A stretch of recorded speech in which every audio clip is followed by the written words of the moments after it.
it's time to sit back and relax with your favorite drink. And listen.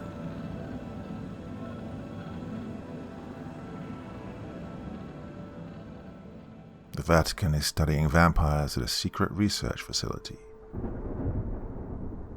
3rd of October 2019, Vatican City. On the vanishingly slim chance that a living human being happens upon this writing, I am obliged to forgive her in advance for thinking its author mad. As shall become clear presently, the story to which it bears witness is one that no sane person could accept. Indeed, the author himself wouldn't have given it the slightest credence had he not found himself quite unexpectedly at its center. My name is Father Simon Merchant. I am an ordained priest in the Society of Jesus, better known as the Jesuit Order, as well as a trained microbiologist and with subspecializations in virology and bacteriology. I became a Jesuit after completing my undergraduate studies at Harvard and earning a medical degree from the Johns Hopkins School of Medicine. I subsequently completed a doctorate in microbiology from Oxford and, until recently, was professor and chair of the Department of Microbiology at the Georgetown University School of Medicine, where I also served as chief research scientist in the McClellan Institute for Virology. I do not mention these credentials to boast, but rather for the sake of lending some degree of credibility, however small, to what I am about to write. Besides, I will never serve in any of these capacities again. I will not survive the night. But I'm getting ahead of myself. Please forgive me, the prospect of impending doom compels me to rush.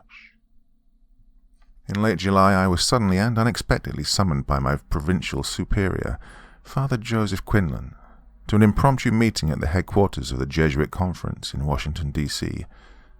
Foregoing any pleasantries, Father Quinlan immediately produced a signed directive from none other than the Superior General of the Order himself, stating in no uncertain terms, but without explanation, that I was expected in Rome in a week's time. "Everything has been arranged," Father Quinlan said flatly. "Georgetown has approved." "Yeah, but with all due respect, Father, what is this all about?" I asked, making no attempt to hide my confusion. "I know nothing more than what is in this letter, Father Merchant," he replied. "Pack your bags." A week later I arrived in Rome, where I was welcomed at the airport by a young, nervous-looking Jesuit in a stiff black cassock. "Father Merchant," he said, "I'm Father Antolini. I'm to escort you to the Vatican." Like Father Quinlan before him, the anxious young Jesuit had little to offer by way of explanation. Thinking better than to press him on the matter, I allowed him to carry my bags to the waiting car and obligingly took my place next to him in the front seat. Following a relatively short, if awkwardly silent drive, we passed through the gates of Vatican City and proceeded to an imposing building that I immediately recognized as the Museo Chiaramonti. Father Antolini parked the car in a sort of alleyway behind the museo and, after unloading my luggage from the trunk, ushered me through a conspicuously out-of-place door. There we were met by an elderly man wearing the black and white robes of a Dominican friar. "Father Merchant," he said with a kind smile, "I am Dom Collini. Welcome back to Rome." "Thank you, Father," I said, shaking his hand.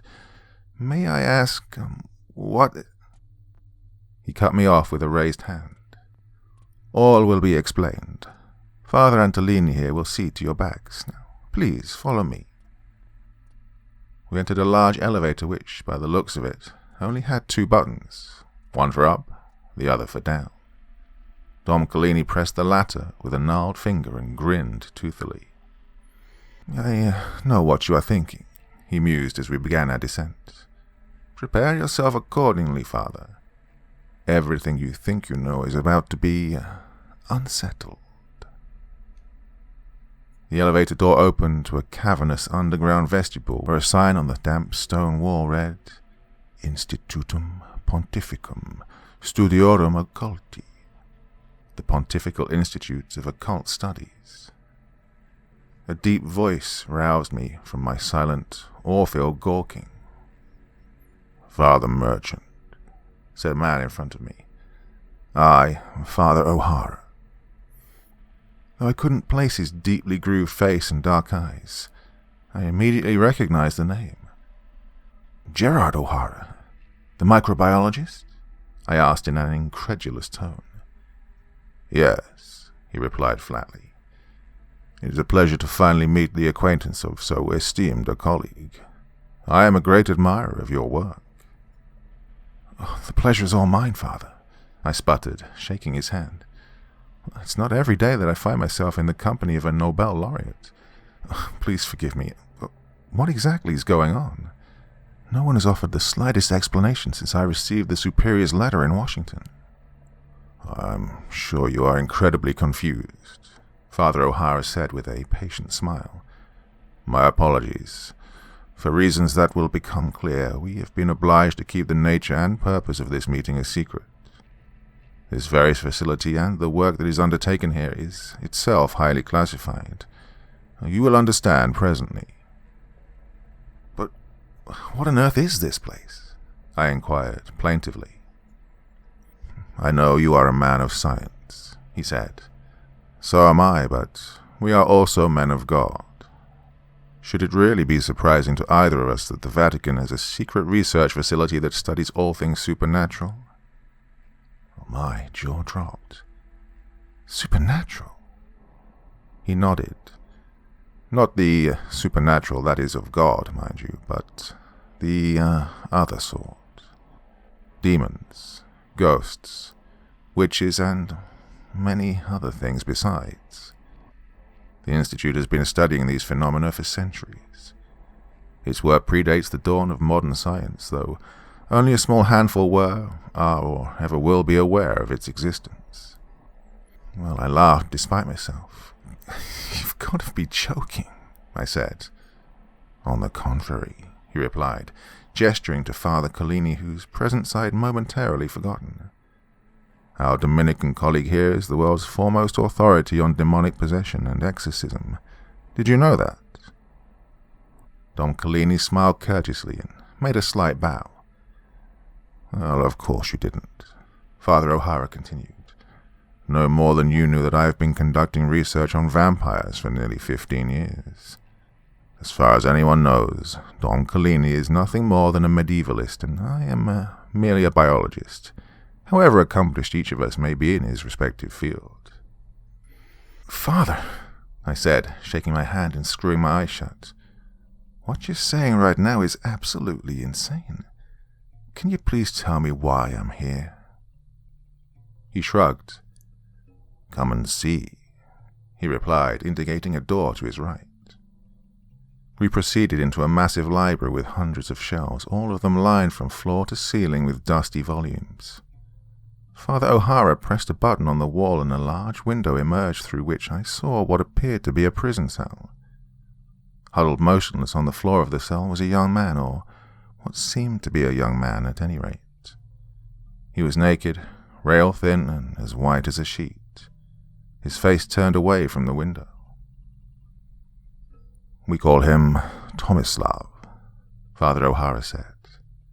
Our operatives captured him in rural Serbia.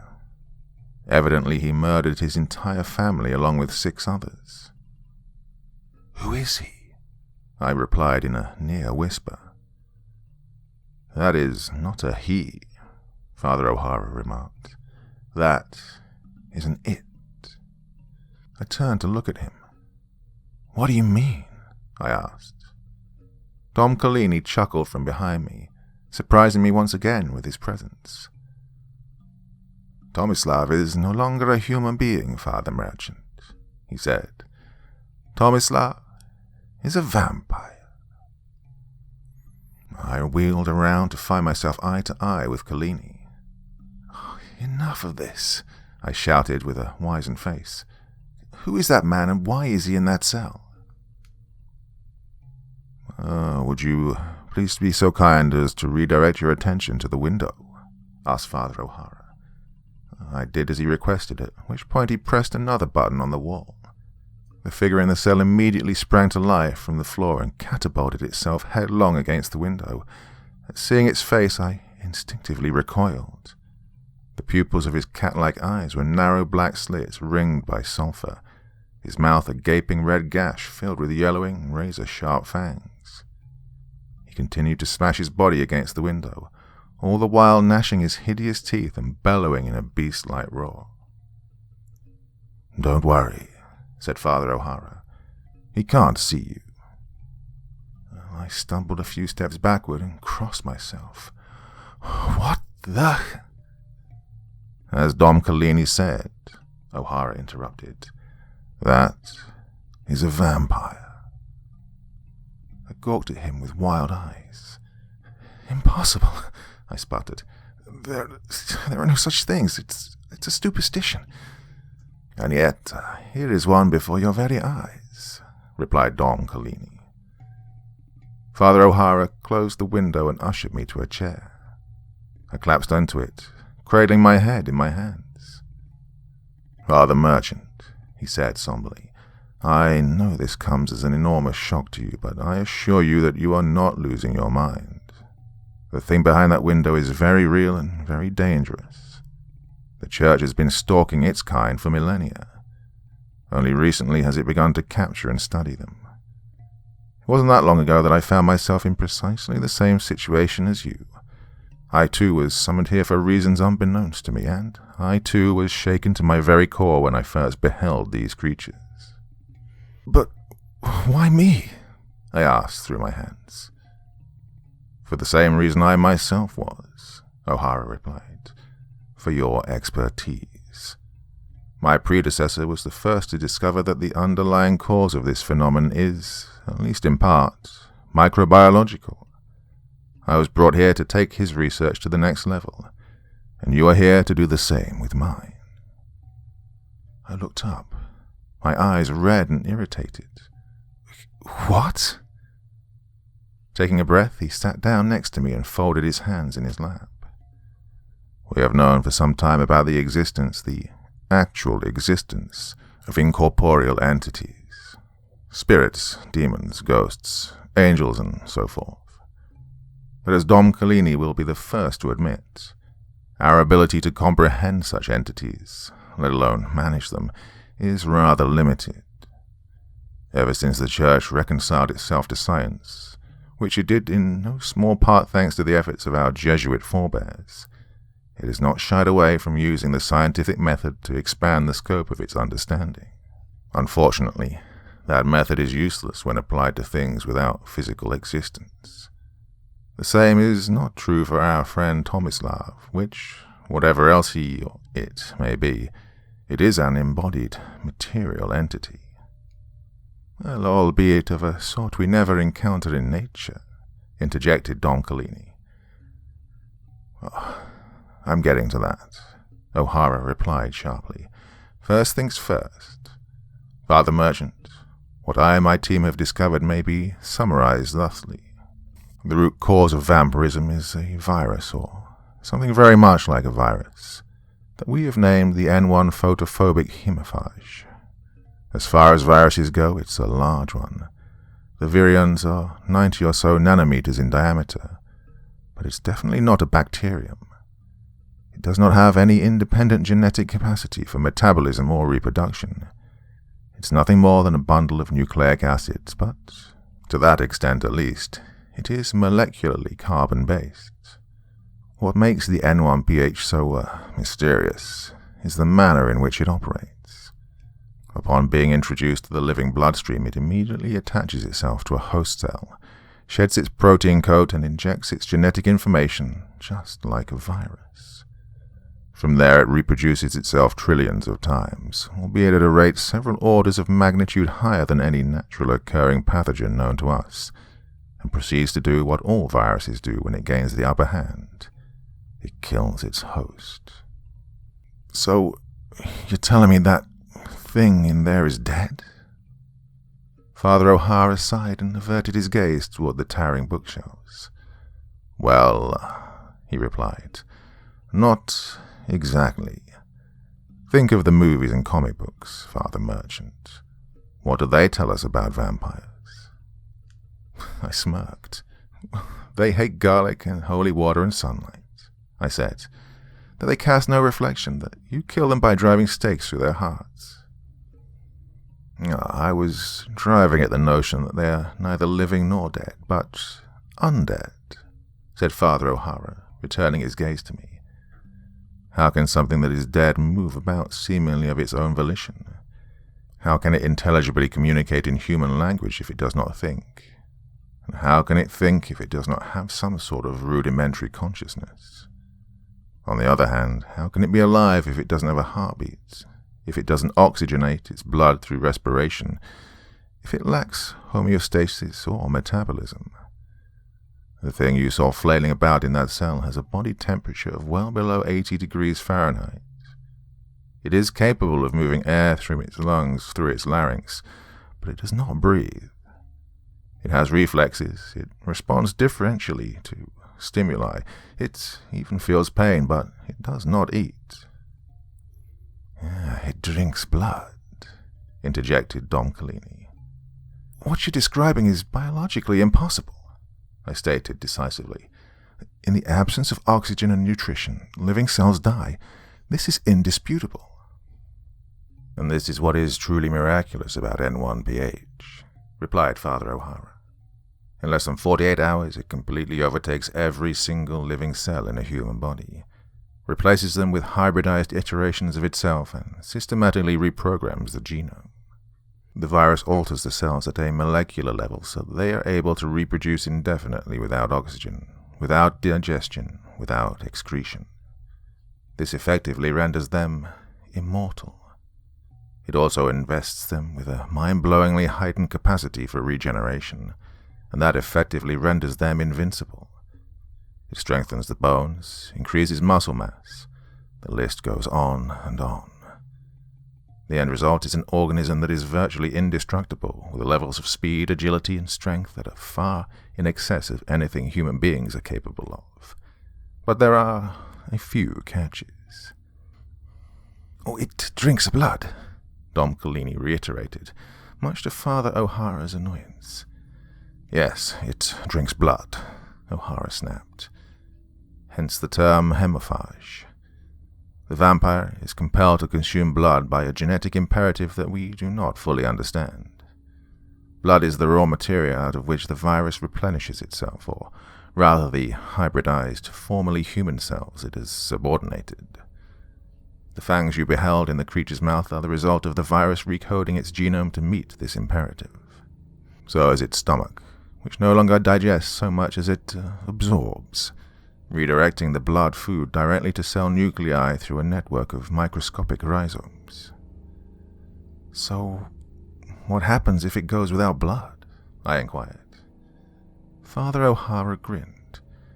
Oh, we have studied that at great length, he said. The vampire must consume around 5% of its body weight in blood every 48 hours or so. If it does not do this, it begins to putrefy rapidly. On average, it cannot endure without blood for more than 3 days. Beyond that point, the N1PH seems to, shut itself off. When that happens, all of the hybridized cells that comprise the vampire's body begin to die simultaneously, resulting in freakishly accelerated decomposition. But there's another catch. N1PH is extremely photophobic, so much so that a typical virion will completely disintegrate after 5 seconds of direct exposure to sunlight. We suspect that this trait is directly or indirectly linked to the vampire's predation habits. It hunts most effectively at night. But more than this, consumption of blood appears to induce a kind of diurnal hibernation during which the aforementioned absorption takes place. It's also during this time that any and all damaged cells are regenerated.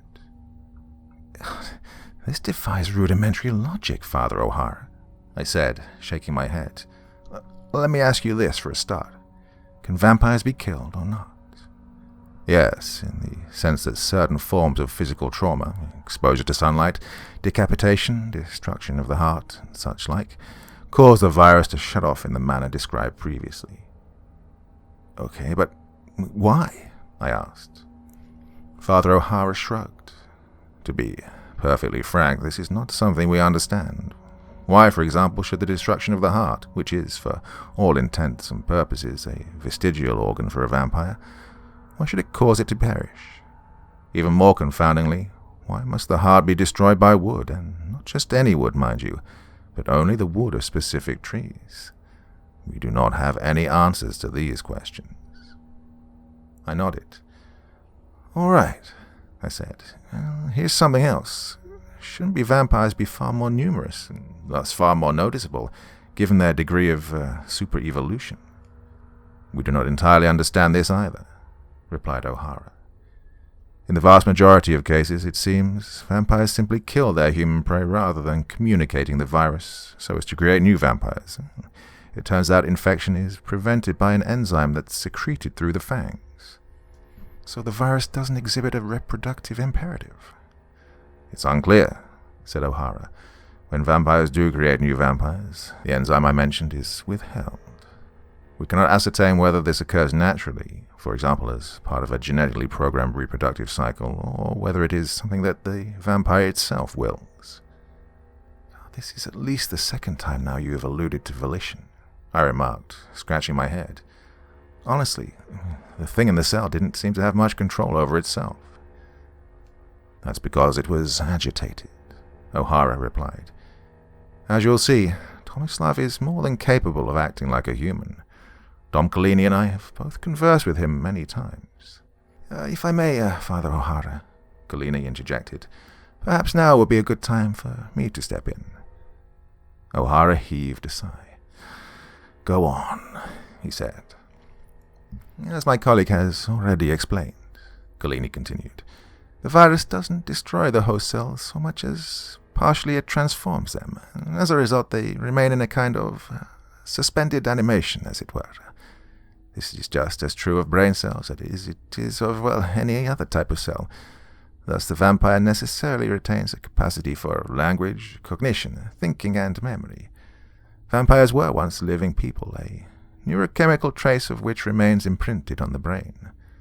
What they completely lack, though, it seems, is the slightest capacity for emotion or moral conscience. Worse, they seem to derive some kind of sadistic stimulation or pleasure from killing, and it is precisely the desire for this pleasure, not just a hunger for food, that drives them to do so.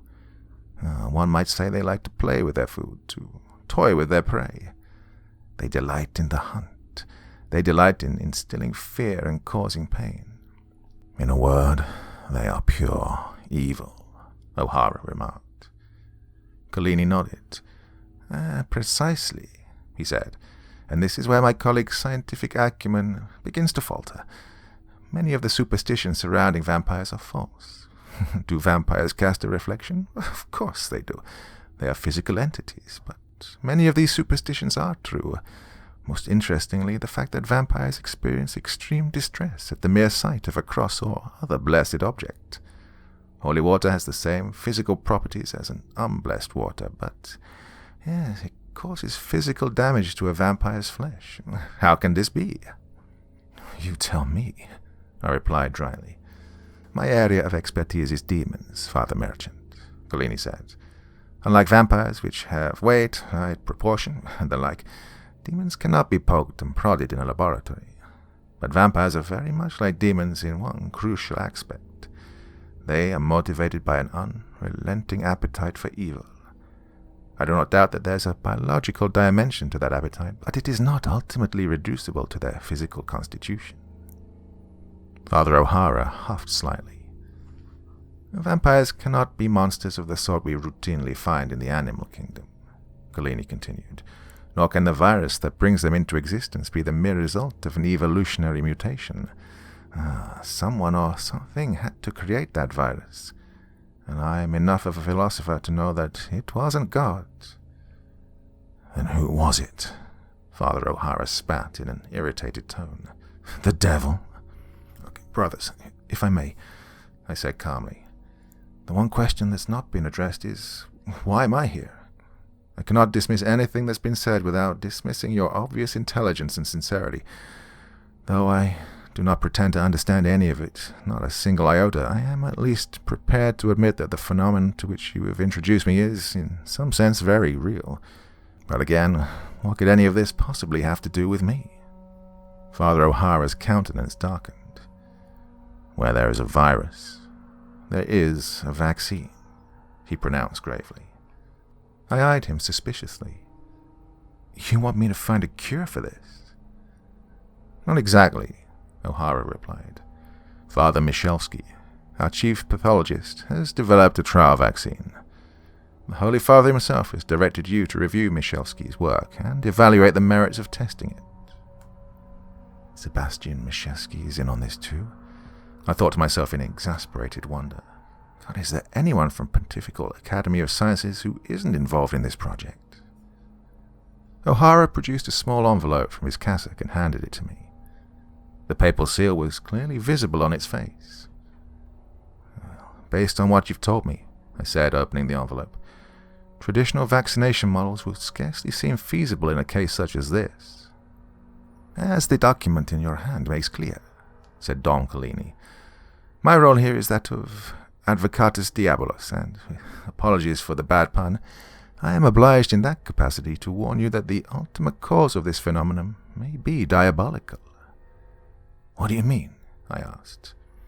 I have personally witnessed dozens of demonic possessions, he replied. If it is possible for a demon to take control of a living, in-soul body, what is to stop it from doing the same thing to a corpse? And what if the virus is merely the physical mechanism by which this end is achieved? In that case, destroying the undead body does not vanquish the source of its reanimation. It merely frees it to do the same to another. This is where Dom Collini and I part ways, O'Hara remarked. The undead are not ensouled. They're killing machines that mimic the speech and behavior of living men. I make no objection to the prospect that Satan himself is the ultimate cause of vampirism, but I deny that vampires are merely possessed cadavers. Father Collini said it best. The hybridized cells are in suspended animation. They are neither living nor dead. If there was a way to eradicate the virus while simultaneously reviving the original cells, would this not be akin to reviving a patient in cardiac arrest? Father Collini turned to Father O'Hara. Such a patient is only momentarily dead, or rather not alive, Collini said brusquely. You yourself have studied vampires whose bodies are hundreds of years old. Have not the souls that once inhabited those bodies long since gone to God? Who are you to wrest those souls from him? That is for the Church to decide, not us, replied Father O'Hara with equal venom. But Father O'Hara, I interjected, surely the question is moot if the course you propose is impracticable. As you said, the only way to cure this virus would be to engineer antibodies that are capable of killing it while simultaneously recoding the genome of the original cells. How can such a thing be accomplished? Is that not akin to what we do with pluripotent cells in gene therapy, Father? He replied. In any case, this is precisely why you are here, to make this sort of determination. My colleagues and I have paved the way for you. I exhaled deeply and stared at the floor. So, does our friend Tomislav speak English? At my request, Father O'Hara brought up the window to Tomislav's cell and, with the push of a button, enabled the creature to see the three of us standing beyond it. As before, the vampire was huddled on the floor in a pallid heap. Tomislav, I said through the intercom, I'm Father Merchant. He stirred slightly before angling his head slowly toward the window.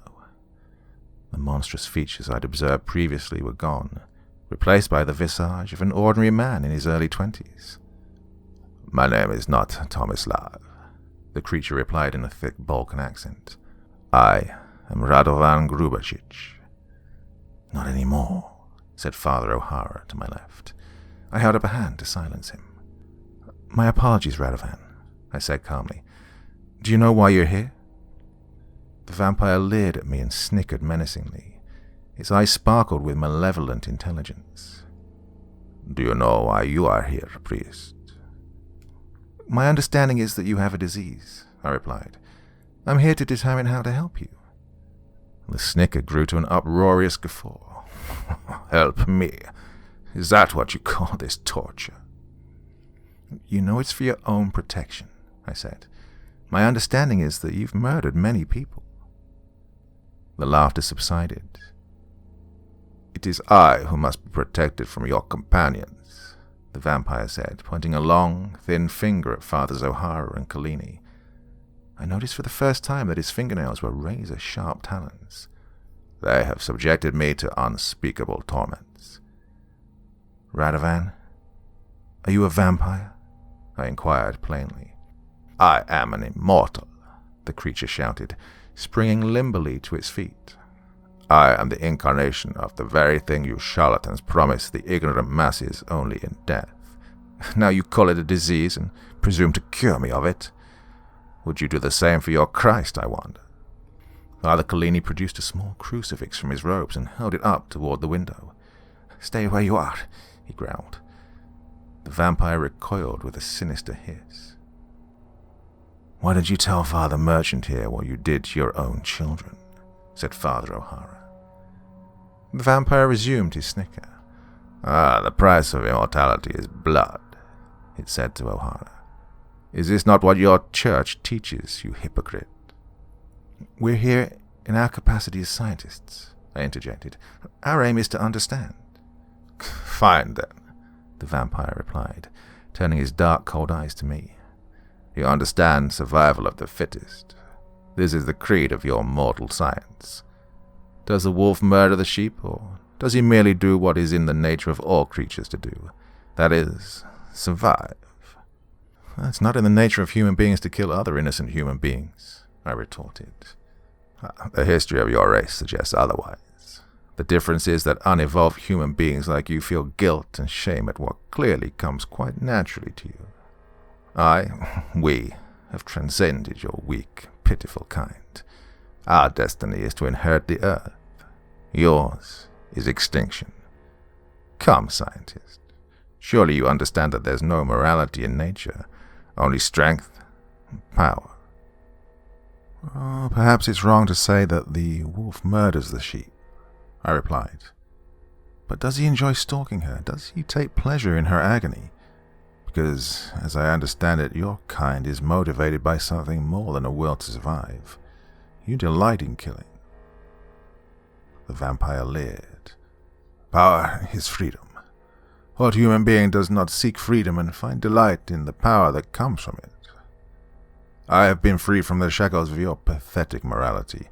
My power lies in this. I am more human than you could ever possibly be." Father Collini took me and O'Hara aside. "Before its transformation, the vampire was a 22-year-old farm laborer with little more than an elementary education. Oh, listen to how it talks. Putting aside the puzzling fact that it speaks English fluently, how could it possibly hold forth like this? I have engaged in many such disquisitions with demons. This is not the symptom of a disease." "On the contrary, Don Collini," replied O'Hara. "We know that the virus is capable of physically augmenting the biological architecture of its host. You yourself suggested that this includes the brain." Collini nodded. "Observe, Father Merchant." He turned to the vampire. "Dice in veritatem, spiritus infernalis est?" "Quid illud est," the vampire replied immediately. "Non intelligio strepitus tuos." Collini turned back to Father O'Hara and me. "So the virus is capable of teaching its host to speak Latin?" O'Hara scoffed. "Is it really so difficult to believe? Just look at everything the creature is capable of. You yourself witnessed it bite through its restraints and leap 10 feet in the air." "I grow weary of these trifles," the vampire remarked from behind the window. Father O'Hara slammed his fist against one of the buttons on the wall. The vampire unleashed a hideous roar as the window closed. "Enough," growled O'Hara. "There are 2 options on the table here, both untested, and the Holy Father has ordered you to consider them, Father Merchant. That is what you must do." "But what's the second option?" I asked earnestly. "The ritus exorcismus," replied Dom Collini. "Which would, in all likelihood, destroy the subject," retorted O'Hara. We have 24 such subjects in our custody at present, said Collini. If everything you claim about them is accurate, then surely we can afford to sacrifice 1 or 2. Gentlemen, I interjected, I should like to speak with Father Michlewski. Unfortunately, he is not with us at the moment, O'Hara replied. He was attacked by a subject last week and is recovering from his injuries at Salvator Mundi. I'll direct you to his laboratory. We proceeded through a maze-like corridor and entered the room in question, a typical research lab of the sort found in universities and hospitals throughout the world.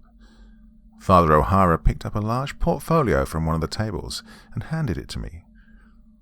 All of Miss Leski's findings are here, he said. As I hinted at previously, the trial vaccine employs rapidly multiplying stem cells that have been genetically modified to destroy the virus and restore the original cells.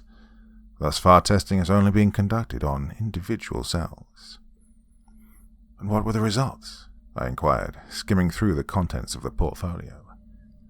The vaccine doesn't appear to destroy the virus so much as freeze it, O'Hara replied. In other words, it places the virus itself in suspended animation, thereby liberating the recoded human cells. And, just to be clear, no attempt has been made to exorcise the subjects, I asked. Father Collini shook his head. Not yet. After spending several minutes weighing the options in my head, I turned to my colleagues and sighed heavily. I believe we should test the vaccine on Mr. Grubicic. Not long thereafter, Father Antolini escorted me to my accommodations, where I spent a mostly sleepless night attempting to process the otherworldly ordeal I'd just endured. Early the following day I returned to the Institute, where Fathers O'Hara and Collini were waiting for me outside what appeared to be an operating theatre. The 3 of us dressed ourselves in surgical garb and sanitized accordingly. Inside the theatre was the vampire Tomislav, who had been somehow subdued, I dared not ask how, and chained to the operating table. The vampire thrashed about wildly and screamed a seemingly endless litany of curses at us. Father O'Hara produced a small vial from an adjacent refrigeration unit. This is the vaccine, he said through his mask. We'll be injecting 10 cc's directly into the subject's abdomen. Proceed, I muttered. O'Hara drew the syringe and turned to the vampire, whose belly, despite all the thrashing, was mostly holding still. Fuck you, priest, the vampire bellowed as O'Hara plunged the needle into its umbilicus and depressed the stopper. The vampire instantly fell silent and became stock still. Its face contorted into a look of confusion, its eyes rolling around maniacally in its skull. After a minute or so it fixed its gaze on Father O'Hara and whispered in Serbian, "Where am I? What's going on?" My colleagues and I looked at one another. A moment later, the creature erupted into a flood of agonized wails and resumed its thrashing with even greater intensity. Before my very eyes, hundreds of cyst-like growths began to appear over the entire length of its pale body. The growths started to swell and redden as they proliferated. In less than 30 seconds, they completely covered the vampire's body, obscuring and distorting his features beyond recognition. Some grew to the size of grapefruits.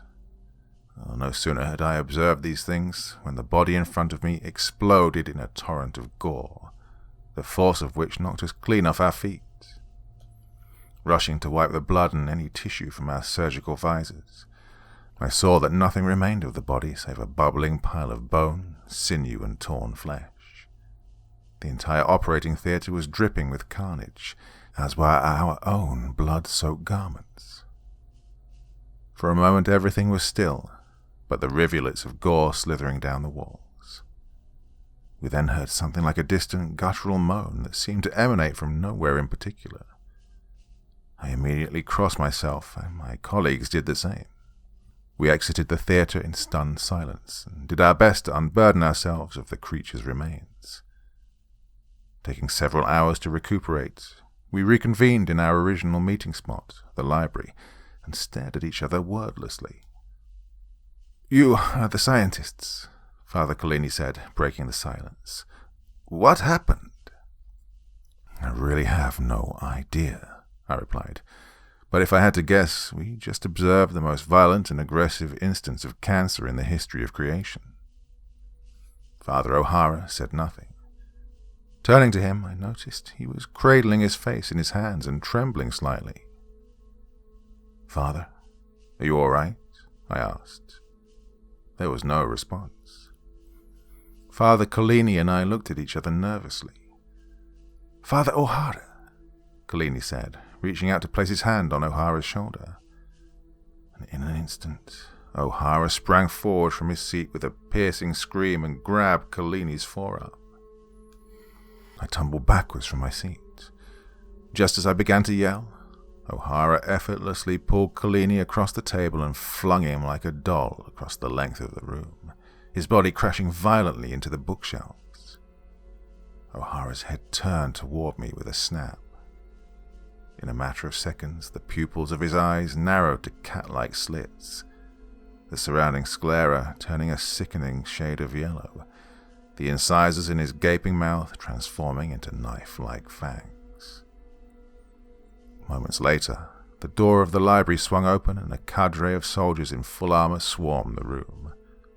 O'Hara emitted a nauseating hiss before the leader of the cadre fired what appeared to be a dart directly between his sulphurous eyes. Immediately, the priest dropped on the floor, motionless. Several soldiers rushed upon his body and shackled him. The soldier who'd fired the dart crouched down next to me and lifted his visor. "Are you okay, Father?" he asked with concern. His helmet was emblazoned with the insignia of the Pontificia Cohors Helvetica, the Swiss Guards.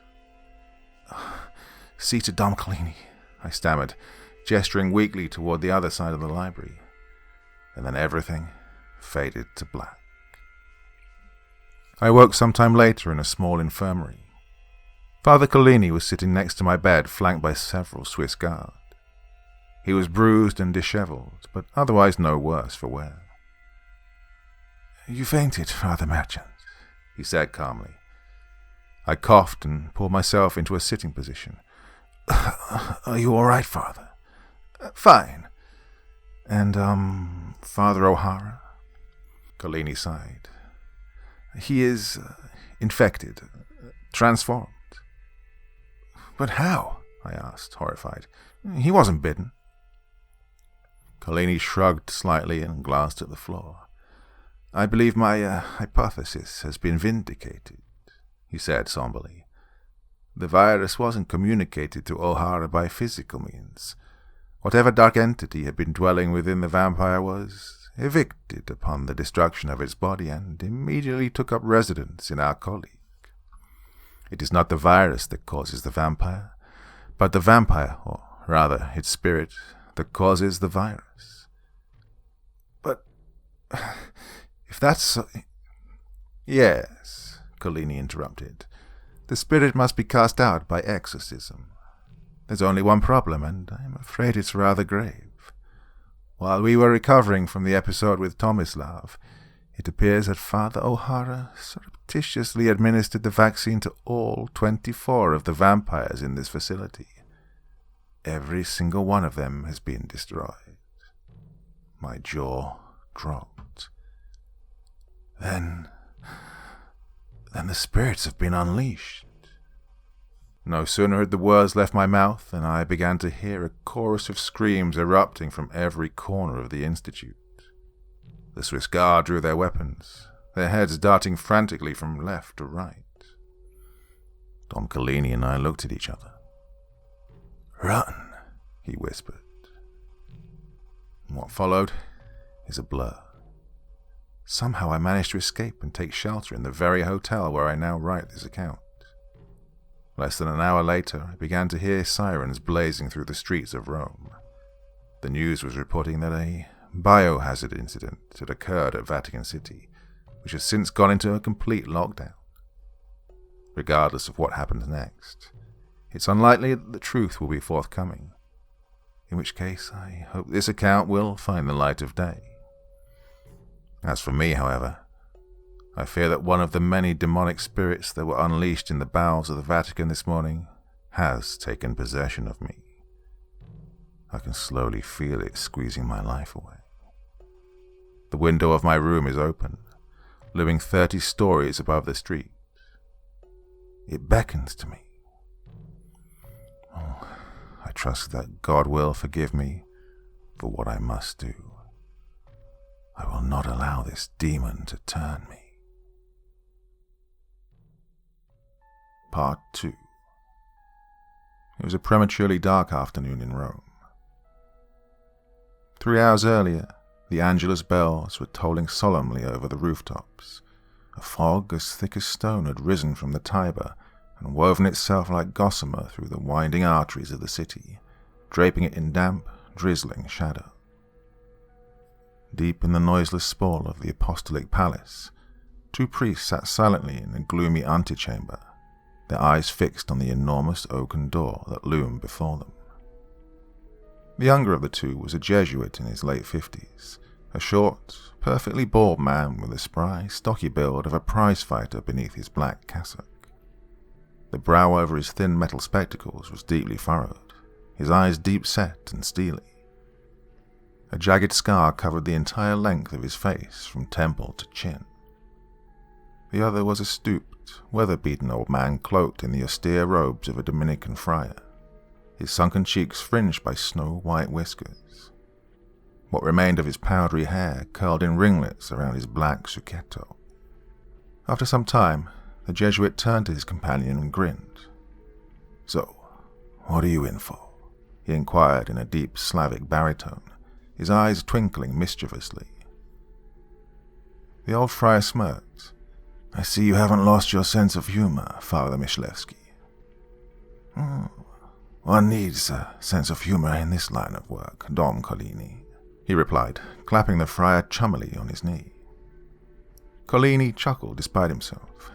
"Indeed, and also patience," he remarked, glancing at his wristwatch. "You'd think the church would have learned to keep to a schedule after 2,000 years. Just then, the door began to open. "Speak of the devil," Myslewski mused sardonically. A young priest emerged from the shadows beyond the door, his face pale in the half-light. "Reverend Fathers," he said, extending a thin hand, "please come with me." The 2 men looked at each other apprehensively and rose from their seats. Following behind the young priest, they entered a cavernous, candle-lit room, its walls cloaked from floor to ceiling with bright medieval tapestries. Sitting behind a long, ornately carved table near the center of the room were 3 cardinals. The one in the center, a tall, stern-looking African with fiery eyes and a severe jaw, gestured at 2 adjacent chairs. "Fathers," he said in a booming voice that echoed throughout the room. The cardinal to his left was a rotund, cherub-like man with a double chin that jiggled over his pectoral cross. The other was a slender, middle-aged man with hawk-like eyes and thin, tightly pressed lips. The 2 priests crossed the room, making to kiss the cardinal's rings. The imposing African raised his hand abruptly. "No need for the formalities today," he thundered. "Please, take a seat." The priests did as he requested, Collini placing his hands in his lap, Myslewski folding his muscular arms across his chest. The young priest who'd escorted them into the room took his place at a nearby desk equipped with what appeared to be a tape recorder. "I am Cardinal Boniface Ngoa of the Congregation of the Doctrine of the Faith. To my right is Cardinal Picciarelli, who's appearing on behalf of the Signatura. To my left is Cardinal Michelet from the Secretariat of State. We've been appointed by His Eminence Cardinal Boccianello to conduct this hearing, which shall be recorded by my assistant, Father Spizzi. Now, revered fathers, please be so kind as to state your names and positions for the record." Collini and Myslewski glanced at each other nervously. "Don't look at me," Myslevsky muttered. "You're the one that got us into this mess." Collini scowled at his companion before turning to the cardinals and clearing his throat noisily. "Your Eminence," he said, "I'm Father Paolo Collini, friar of the Ordo Predictorium and professor of medieval history at the Pontifical University of St. Thomas Aquinas." "And?" replied Cardinal Ngoa forcefully. Collini sighed. "And also chief exorcist and chair of the Department of Demonology in the Pontifical Institute of Occult Studies." "And you, Father?" said Ngoa, turning to Myslevsky. "The whole truth, if you please." "Sebastian Myslevsky, Your Eminence," his companion intoned gruffly. "Society of Jesus, professor of pathology at La Sapienza, chief pathologist of the Institute's biological division." "Thank you, Reverend Fathers," Cardinal Ngoa said, rifling through an enormous portfolio that was laid out on the desk before him. "Now, as you are aware, we're here to discuss the incident that took place on September 27th of this year. You should know that we have already interviewed the half-dozen or so other witnesses who managed to survive this incident, as well as other personnel from the Institute who were fortunate enough to be absent when it occurred. We have also conducted an extremely thorough and highly classified investigation into the activities of the Institute, including a painstaking review of your late colleague Father O'Hara's research. Needless to say, all of this has come as a colossal shock to those members of the Curia who have been made privy to our findings." Collini and Myslevsky glanced at each other again, with palpable anxiety. The corpulent Cardinal Michelet chuckled slightly. "This is an understatement," he remarked in a simpering voice. "We cannot begin to comprehend what a monumental disaster this has been for the Secretariat of State. We are no strangers to scandals and cover-ups, but the lengths we've had to go to clean up this particular mess have been nothing short of Herculean. Oh, I shudder to think how worse the situation would be had Father Merchant's letter ended up in the wrong hands. Fortunately, we've managed to spin the incident as a freak scientific mishap. For the time being at least, this spin is being accepted by the public and the wider church." "Not to dismiss my colleague's concerns," said Cardinal Picciarelli, "but PR is the least of our worries at present. Over and above the 16 documented fatalities, there are at least a dozen Vatican personnel who remain unaccounted for and are presumed to be at large. This includes Father Merchant, whose whereabouts have been unknown since the Gendarmerie discovered his letter at the Hotel Borghese." "Father Merchant is alive?" stammered Don Collini, incredulously. "We are asking the questions here, Father," bellowed Cardinal Ngoa. "You are reputed to have performed more exorcisms than any living man of the cloth. How is it, then, that none of the exorcists known to the Congregation of the Doctrine of the Faith have ever heard of you in this capacity? As far as we're aware, only a handful of exorcisms have taken place under the Church's imprimatur since the Second Vatican Council. You were not consulted by any of the parties involved in these cases. Is that correct?" "Yes," Don Collini replied with a sigh. "The fellows of the Institute are bound by a strict oath of secrecy that we have scrupulously maintained for 8 centuries. "Is this true, Father Myslevsky?" Ngoa asked. "You know it is, Your Eminence," Myslevsky replied tersely. "You've already gone through our archives with a finely toothed comb." Ngoa frowned menacingly. "Regardless, I want these things stated for the record," he said through gritted teeth. "The Church's official position was, and is, that vampires do not exist. Yet the Institute has been tussling with them for centuries. Among the volumes we found in your collection is a manuscript from the 12th century entitled De Vampiris et aliis Daemonis Incarnati. Are you familiar with it, Don Collini?" Collini shrugged. "Of course. It was written by Berengar of Guzon, the principal associate of the Institute's founder, Saint Alethius of Chartres." And the text describes vampires as corpses that have been reanimated by infernal powers to wreak havoc on the living, correct? Ngoa asked. Yes, Kalini replied. And does it explain when, where, and how these creatures first came into existence? Kalini nodded. Berengar notes correctly that tales of vampire-like beings have figured in countless folk traditions from time immemorial. Nonetheless, he speculates that the first true vampire was a Jewish apostate from the Second Temple period named Simeon ben Simeon. According to several Kabbalistic texts, he was evidently a rabbi who had been anathematized for dabbling in necromancy and other occult practices. Berengar claims that Ben Simeon successfully conjured a demon called Yofil, to whom he offered his soul in exchange for the eternal youth.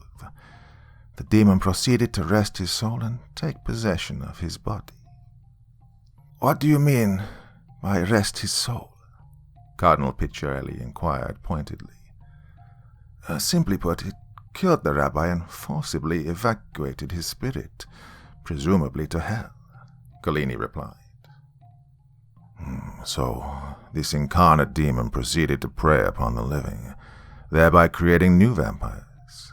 Ngoa asked. Father Kalini sighed and shook his head. We do not know exactly. In addition to infernal pacts, Berengar believed that those who are bitten or otherwise attacked by vampires can become vampires in turn. For the most part, this aligns with our research, as you surely know by now.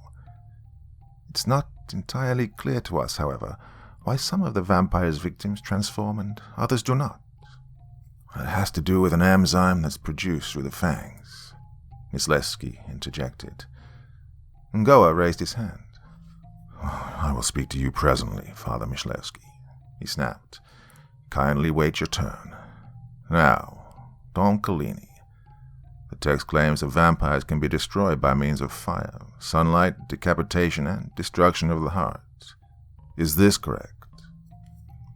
Yes, Kalini replied, although the heart can only be successfully destroyed with a stake constructed of ashwood. Why ashwood? Asked Cardinal Michelet, puzzlingly. Kalini shrugged. We don't know. In the legends, ash is one of many trees from which the true cross is reputed to have been fabricated. This is as good an explanation as any. Vampires are also vulnerable to Euphorbium millii, the plant associated with the crown of thorns, as well as silver. The latter weakness has long been associated with Judas Iscariot's betrayal of Christ, although, as Father Myslevsky can attest, there appears to be biochemical factors involved as well. In any case, Ngoa continued, vampires can be destroyed, and this has been the Church's preferred method for dealing with them for centuries, yes? Kalini nodded. And who exactly was responsible for doing this? Ngoa asked. In the year 1156, Pope Adrian IV directed Saint Alethius to form a secret army of vampire slayers under the auspices of the Institute. Thus was founded the Ordo Melutum Sacri Cordis, the Order of Knights of the Sacred Heart, a secret cadre of warrior priests. In the 16th century, the order was reconstituted as a secret division of the Pontifical Swiss Guard. Does the order remain active? In 1967, Pope Paul VI directed the Institute to adopt its present policy, Kalini replied. Which is what exactly? Inquired Cardinal Michelet. To conduct scientific research on captured vampires, said Kalini with a shrug. Members of the order have been responsible for doing the capturing. They also serve as the Institute's gendarme. But Dom Kalini, Ngoa intoned gravely, if vampires are demons, then surely the Church has seen fit to exorcise them, yes? Kalini averted his gaze. No, he replied sheepishly. Ngoa's brow furrowed. Why not? Because until recently the prevailing view has been that vampirism is a largely biological phenomenon with a largely biological solution, Myslevsky interjected. All right, Father Myslevsky. Ngoa replied with a heaving sigh. Oh, let's talk about that. Your late colleague, Father O'Hara, was the first to discover that vampirism is caused by a virus, or a virus-like pathogen, correct? He did not propose a theory, Myslevsky said, but he was the first to confirm it experimentally, under laboratory conditions. And you yourself have been responsible for developing a medicinal treatment for this illness, Ngoa asked. My team and I, yes, Myslevsky replied. Ngoa nodded. Oh, by the way, he said with feigned precipitance, how did you come by that terrible scar on your face? Myslevsky squared his jaw. I was attacked by a subject, he replied.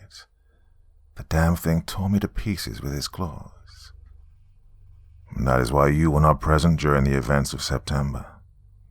That's right, Myslevsky said. I was in hospital at the time. I see, Ngoa said with a nod.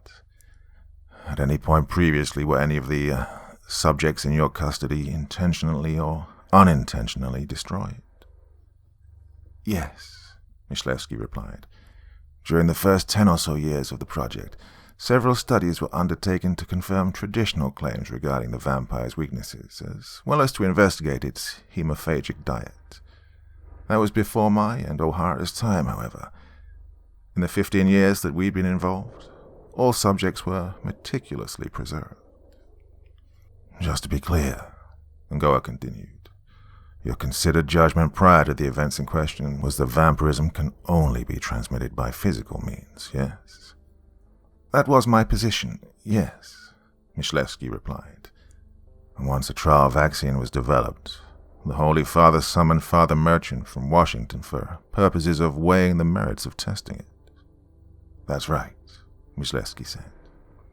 Had you not been indisposed, interjected Cardinal Michelet, I take it that you would have sided with Father O'Hara and agreed with Father Merchant's verdict. No question, Myslevsky stated decisively. I had absolutely no reason to anticipate these consequences. To this very day, I still have no idea how to account for them. But you and Father O'Hara both agreed that vampirism is, to some extent at least, an infernal phenomenon, Cardinal Picciarelli added. Why then did you not favor Dom Collini's recommended course of action? Myslevsky glowered at the Cardinal. Our position was that the N1PH virus causes human beings to transform into demons, not the other way round, in which case exorcism would most likely accomplish nothing but the subject's destruction. A medical intervention, in contrast, stood to eradicate the virus and restore the human host to life. Or so you thought, replied Ngoa brusquely.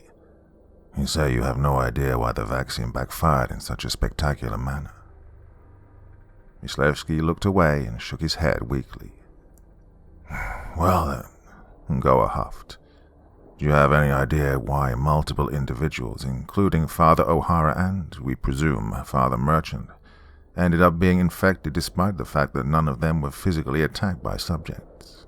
Ngoa asked. There's no scientific explanation for it, Myslevsky said in a defeated tone. Ngoa grinned smugly. If I may return to you, Dom Collini, he said, is it not your position that the destruction of the subject's physical form is what facilitated the transmission of the virus? Yes, Collini agreed. My theory is that N1PH is merely a particular modality of demonic possession. It is the mechanism by which certain species of disembodied spirits prey upon us. When the bodies of the undead are destroyed, this essentially liberates the spirits in question, thereby allowing them to infect others. Ngoa shook his head confusedly. But you yourself said earlier that the Church has been hunting and killing vampires for centuries. Were there any known instances of the virus being transmitted in this manner before now? Not as far as I or anyone else knows, Collini replied with a shrug. According to Berengar, the souls of innocent people who have been murdered by vampires go to God, whereas when the vampire is destroyed, the vampiric entity returns to hell, just as other demons do when they are exorcised from the bodies of the living. All right, Ngoa said. If I may shift gears for a moment, Dom Collini, can you state in your own words what transpired following the destruction of the vampire known as Tomislav, and the subsequent transformation of Father O'Hara? Collini shuddered despite himself. As Father Merchant stated in his testimony, members of the Swiss Guard heard a commotion in the library and, upon entering it, proceeded to subdue Father O'Hara, or rather, what used to be Father O'Hara, according to our standard methods. They then tended to my injuries and took Father Merchant, who had fainted, to the infirmary. Not long thereafter, we discovered that O'Hara had administered the vaccine to all of the 24 subjects in custody, all of whom met the same fate as Tomislav. I informed Father Merchant of this once he had regained consciousness. And it was at this point you began to hear screams throughout the facility, yes? Yes, Collini said in a faltering voice. Father Merchant fled at my urging. I then rushed out to the hallway alongside the team of guards, where we immediately beheld several other guards firing their weapons at Institute personnel who had evidently become vampires. Who gave you the command to employ incendiary weapons against the creatures? Cardinal Michelet inquired. Captain Ossing, on my recommendation, Collini replied. And why did you make such a recommendation at that particular juncture? Collini studied his shoes pensively. I don't quite know. Many scholars in the tradition have argued that fire is the most potent and decisive weapon in the Slayer's arsenal. Perhaps I was thinking this in the back of my mind. And was this course of action successful? Cardinal Picciarelli asked.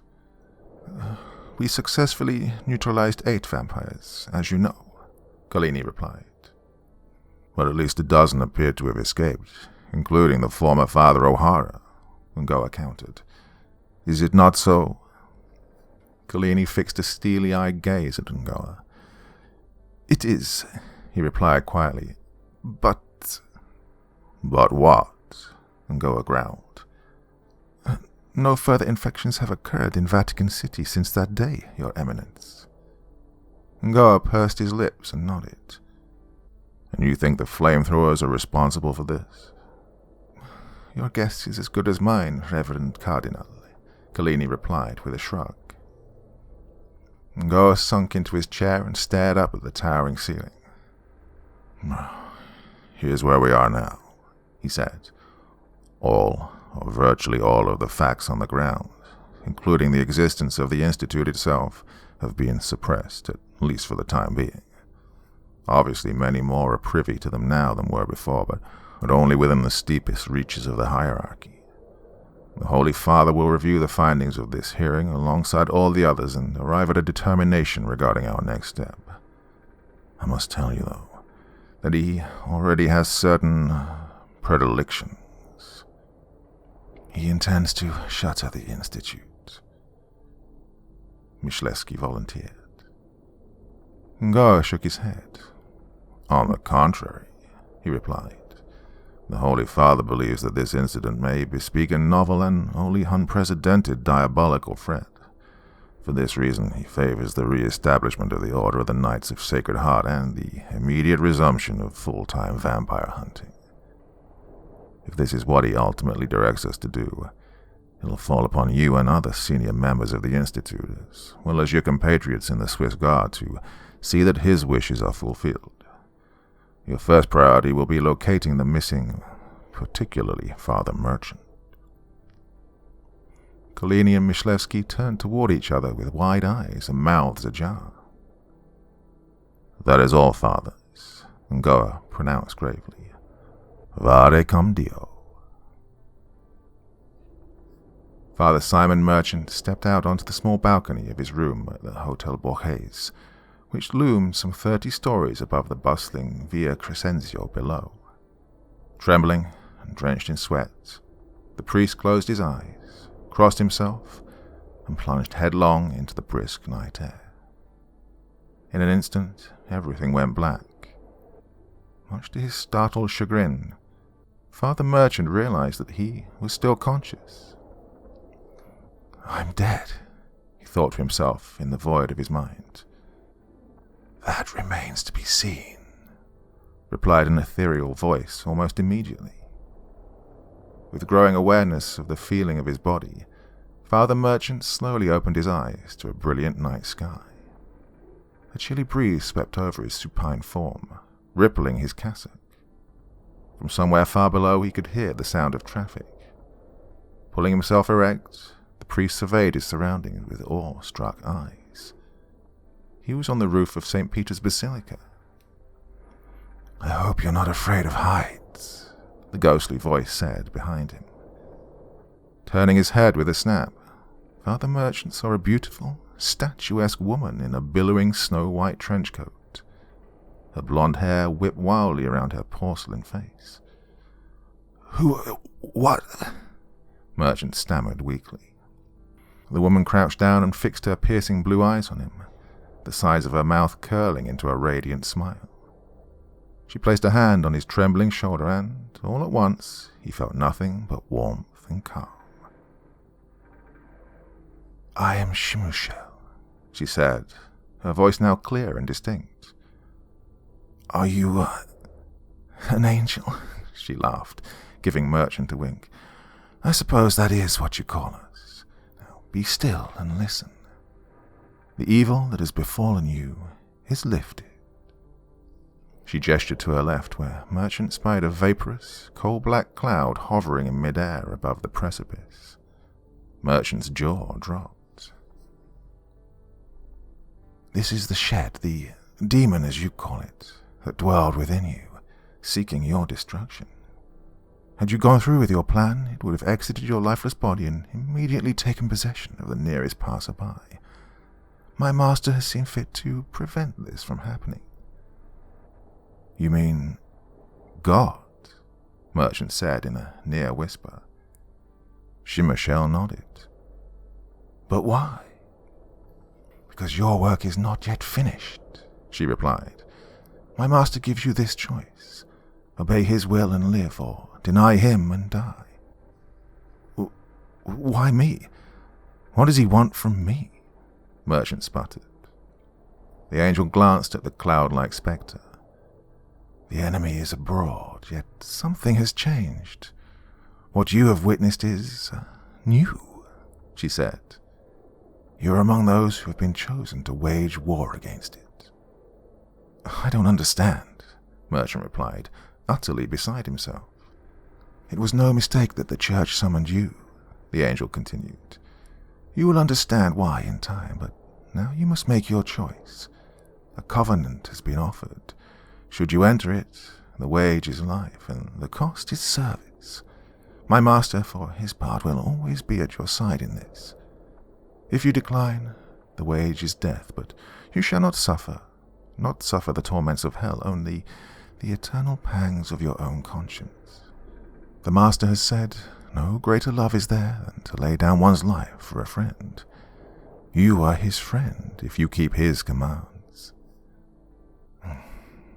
"Tell me what I must do," Merchant beseeched. "You must go from this place and abide for 40 days, during which time you will receive further counsel. You shall not speak to any mortal soul. You shall speak only to God and his messengers. Do you accept?" Father Merchant stared into the angel's face through tear-filled eyes. With slow deliberation, he crossed himself and exhaled deeply. All around him, the night sparkled and shone.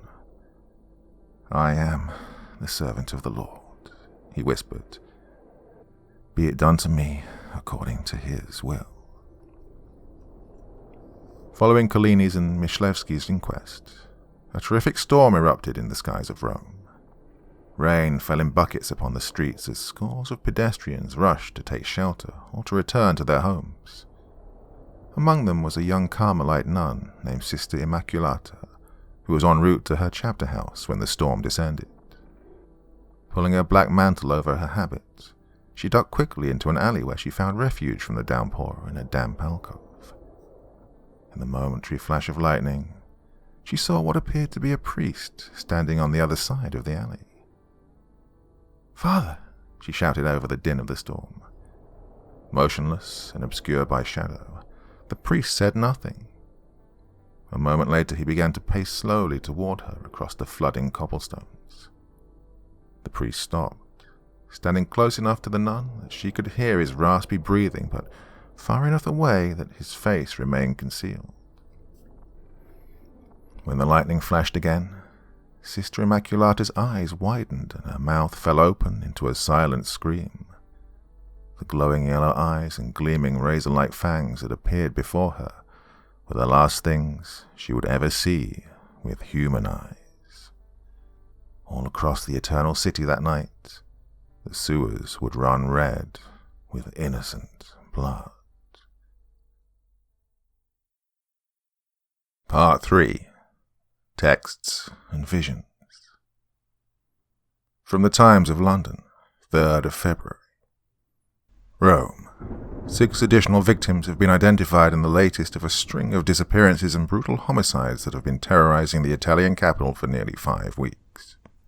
According to a joint statement from the municipal police, the Polizia di Stato, and the Carabinieri, law enforcement officials are redoubling their efforts to investigate the crimes, which have thus far resulted in at least 16 disappearances and 27 confirmed slayings. The body of the first known victim, a 30-year-old nun named Sister Immaculata Bruno, was discovered in early January.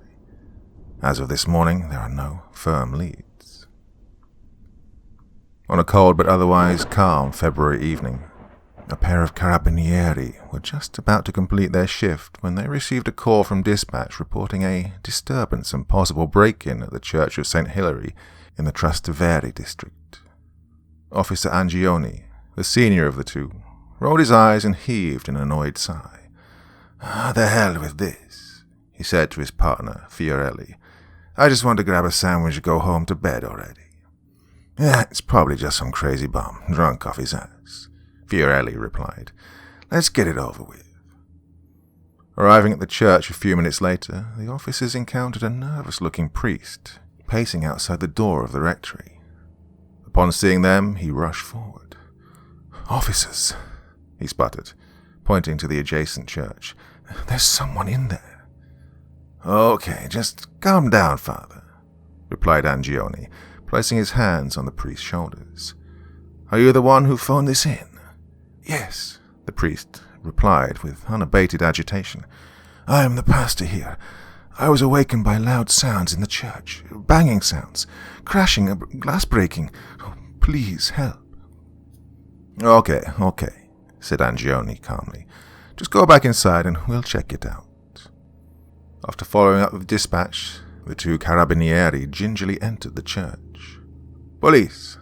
they bellowed in unison, drawing their sleek black berettas and surveying the darkened sanctuary with their torches. Almost immediately, the narrow beams of light revealed a shadowy figure crouched down near the altar.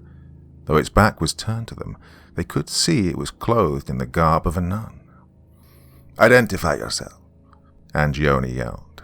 Stepping slowly down the center aisle, the two officers noticed that the church was an utter shambles, the marble floor littered with shards of glass and porcelain. The figure stood motionless and said nothing. Halting a few paces from it, Angioni and Fiorelli repeated their command with greater force. With blinding suddenness, the figure wheeled around and jumped to its feet.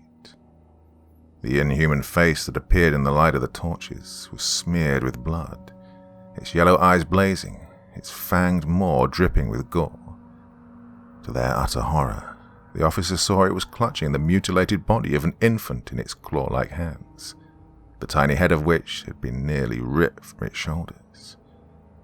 The sudden motion of the thing before them issued a sickening spray of blood.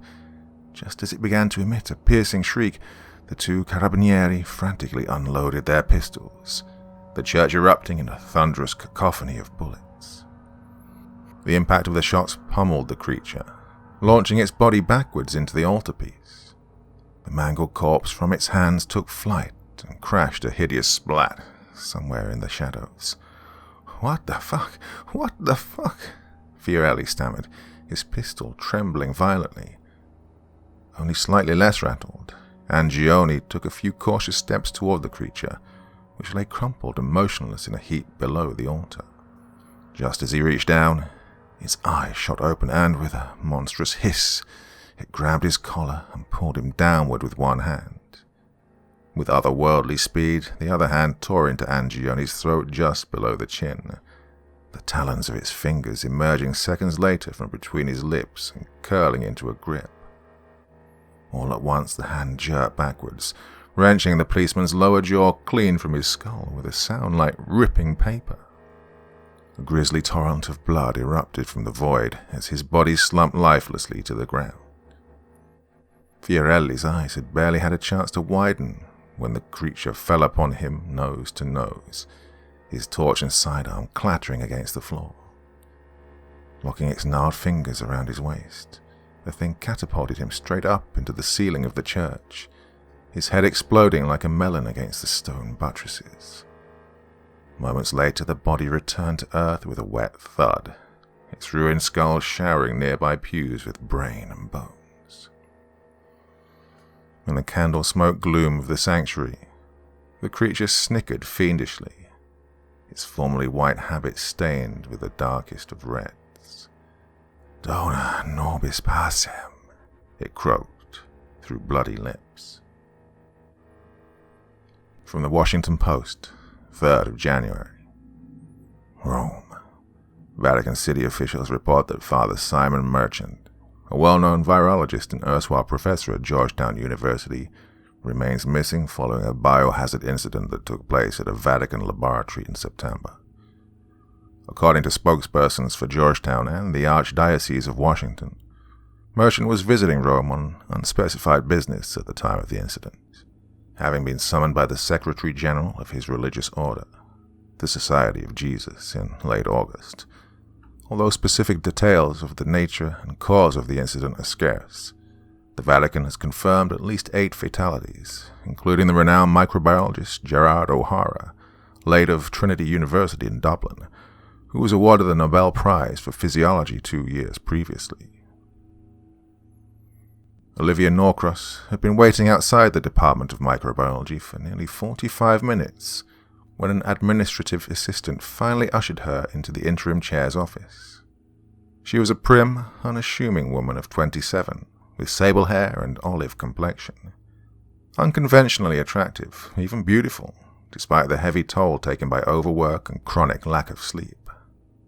A brilliant graduate student of considerable promise, she had, until recently, been Simon Merchant's protégé and star pupil, overseeing nearly a dozen clinical studies and clocking in countless hours in Merchant's lab. In the wake of his mysterious disappearance, she felt herself rudderless and adrift, inching closer and closer to a thorough unraveling.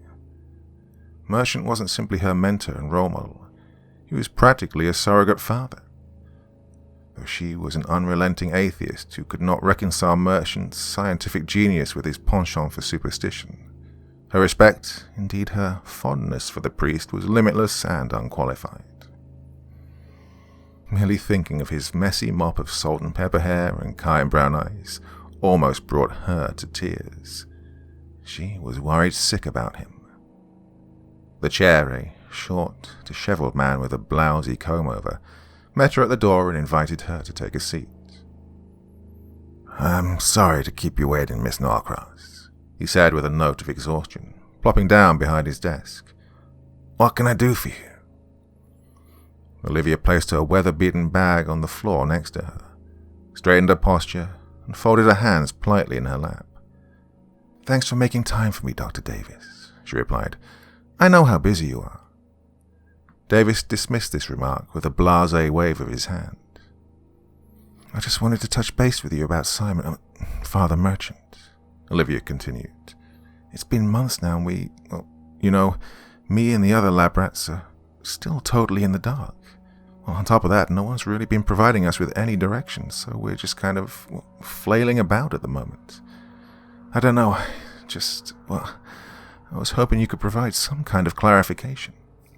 Davis stared at her with a bored, unblinking gaze. "Well," he said, I don't know what to tell you exactly. I've stepped in as chair. Dr. Gibbons has taken over at McClellan. Classes have been reassigned."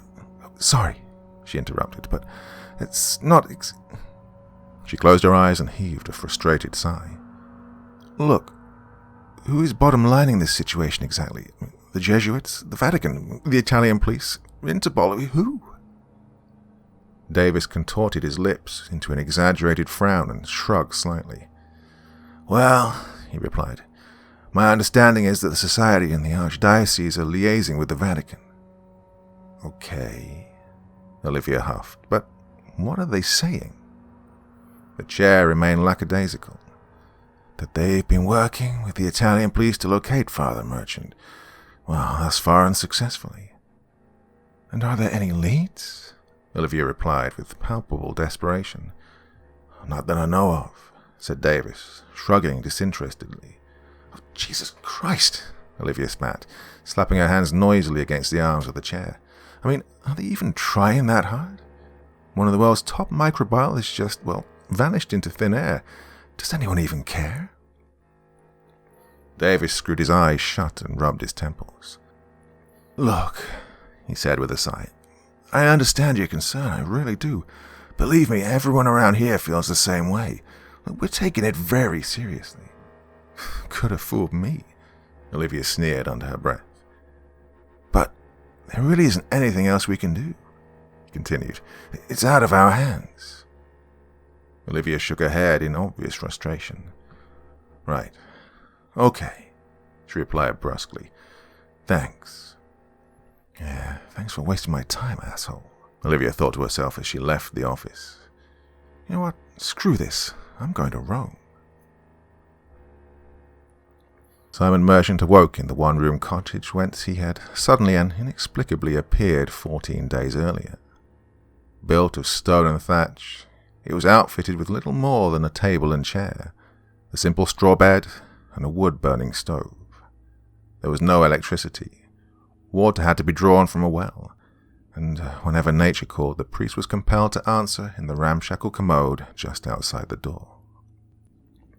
The cottage was set in the center of a bleak, treeless plain that sprawled for untold miles in every direction before disappearing into the faraway mountains on the horizon. Such as they were, the surrounding flora and fauna hinted vaguely at Italy or Spain, though it could just as well have been New Mexico for all that Merchant was able to determine. Despite the total absence of civilization, to say nothing of human beings, fresh supplies of food, fuel, and clothing inexplicably appeared on his doorstep every morning. He'd already tried several times to remain awake long enough to greet his nocturnal visitors, but on every occasion, as if by some enchantment, he'd always ended up succumbing to sleep. Attempts at exploration were equally futile, given the sheer expanse of the plain and the steepness of the distant mountains that ringed it like a castle wall. Apart from the miraculous provisions, Merchant had received no signs from God, nor any other being for that matter, save for the episodic sound of an ethereal voice that whispered, "Watch and pray." By this point, Merchant had settled on the notion that every waking moment of the last 5 months of his life, up to and including the present one, was nothing but an elaborate delusion. In other words, that he had completely and utterly lost his mind.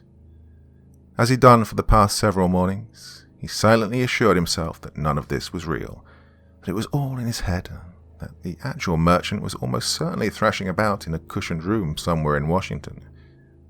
Sane or insane, however, what troubled the priest the most was the thought of friends and loved ones, chief among them his assistant, Olivia, and his aged, ailing father, the only family he had left in the world. Just knowing how much they must be suffering in the wake of his disappearance shrouded his soul with a cloud of guilt. As he lay staring at the thatch-strewn ceiling above, Merchant's mind drifted towards the memory of a conversation he'd had with Olivia, one of the last before his ill-fated journey to Rome. As they were finishing up in the lab one afternoon, he'd noticed her staring at him with an intense, searching look. "What's up?" he inquired with an amused smile. Olivia looked away, her brow furrowing. "Can I, ask you something?" she replied. "Shoot," he said, folding his arms. "Do you really believe all that religious bullshit?" she asked pointedly after a beat. Merchant's eyebrows raised with surprise. Well, he knew that Olivia was a skeptic, an atheist even, but she had never once broached the topic of religion in their nearly 4 years of collaboration, and he, for his part, had followed suit. "Wow," he replied in a flummoxed tone. "Didn't see that coming on this particular afternoon." She returned her gaze to him. "I'm sorry," she said earnestly. I don't get it. I came to Georgetown to work with you, specifically you, because you're the most brilliant microbiologist on the entire freaking planet." "Flattery will get you nowhere, Miss Norcross," Merchant interjected with a dismissive chuckle. "I'm being serious here, Simon," she continued with heightened insistence. "How can someone as smart as you possibly go in for all that garbage? I mean, why in the hell are you even a priest?" Merchant heaved a sigh, his eyes darkening. It's complicated," he said with a hint of frustration, pulling himself off the bench he'd been sitting on. "It's later. I don't know if I have the stomach for this right now." "I'm sorry," Olivia replied. "I didn't mean—" Merchant silenced her with a wave. "It's okay," he intoned calmly. "Really, you're totally within your rights to ask. I mean, if the tables were turned, I'd be wondering about it too. Well, now's not a good time." "Okay," she muttered weakly, a slight blush betraying embarrassment. Merchant smiled knowingly. "Look," he said, "we've been working together for a long time. I don't have any problem admitting to you that it's an issue for me, my faith, my vocation as a priest. It has been for a long time. I'm not sure what I believe anymore, and it's very, very difficult, and I'm trying to figure it all out, but you have to understand that this is very personal, and it's not something I'm ready to discuss with you or, well, frankly, anyone." Olivia stared at him with pitying eyes. "Can I just ask, does anyone else know about this?" Olivia replied. "This is the first time I've said it aloud outside a confessional," Merchant said.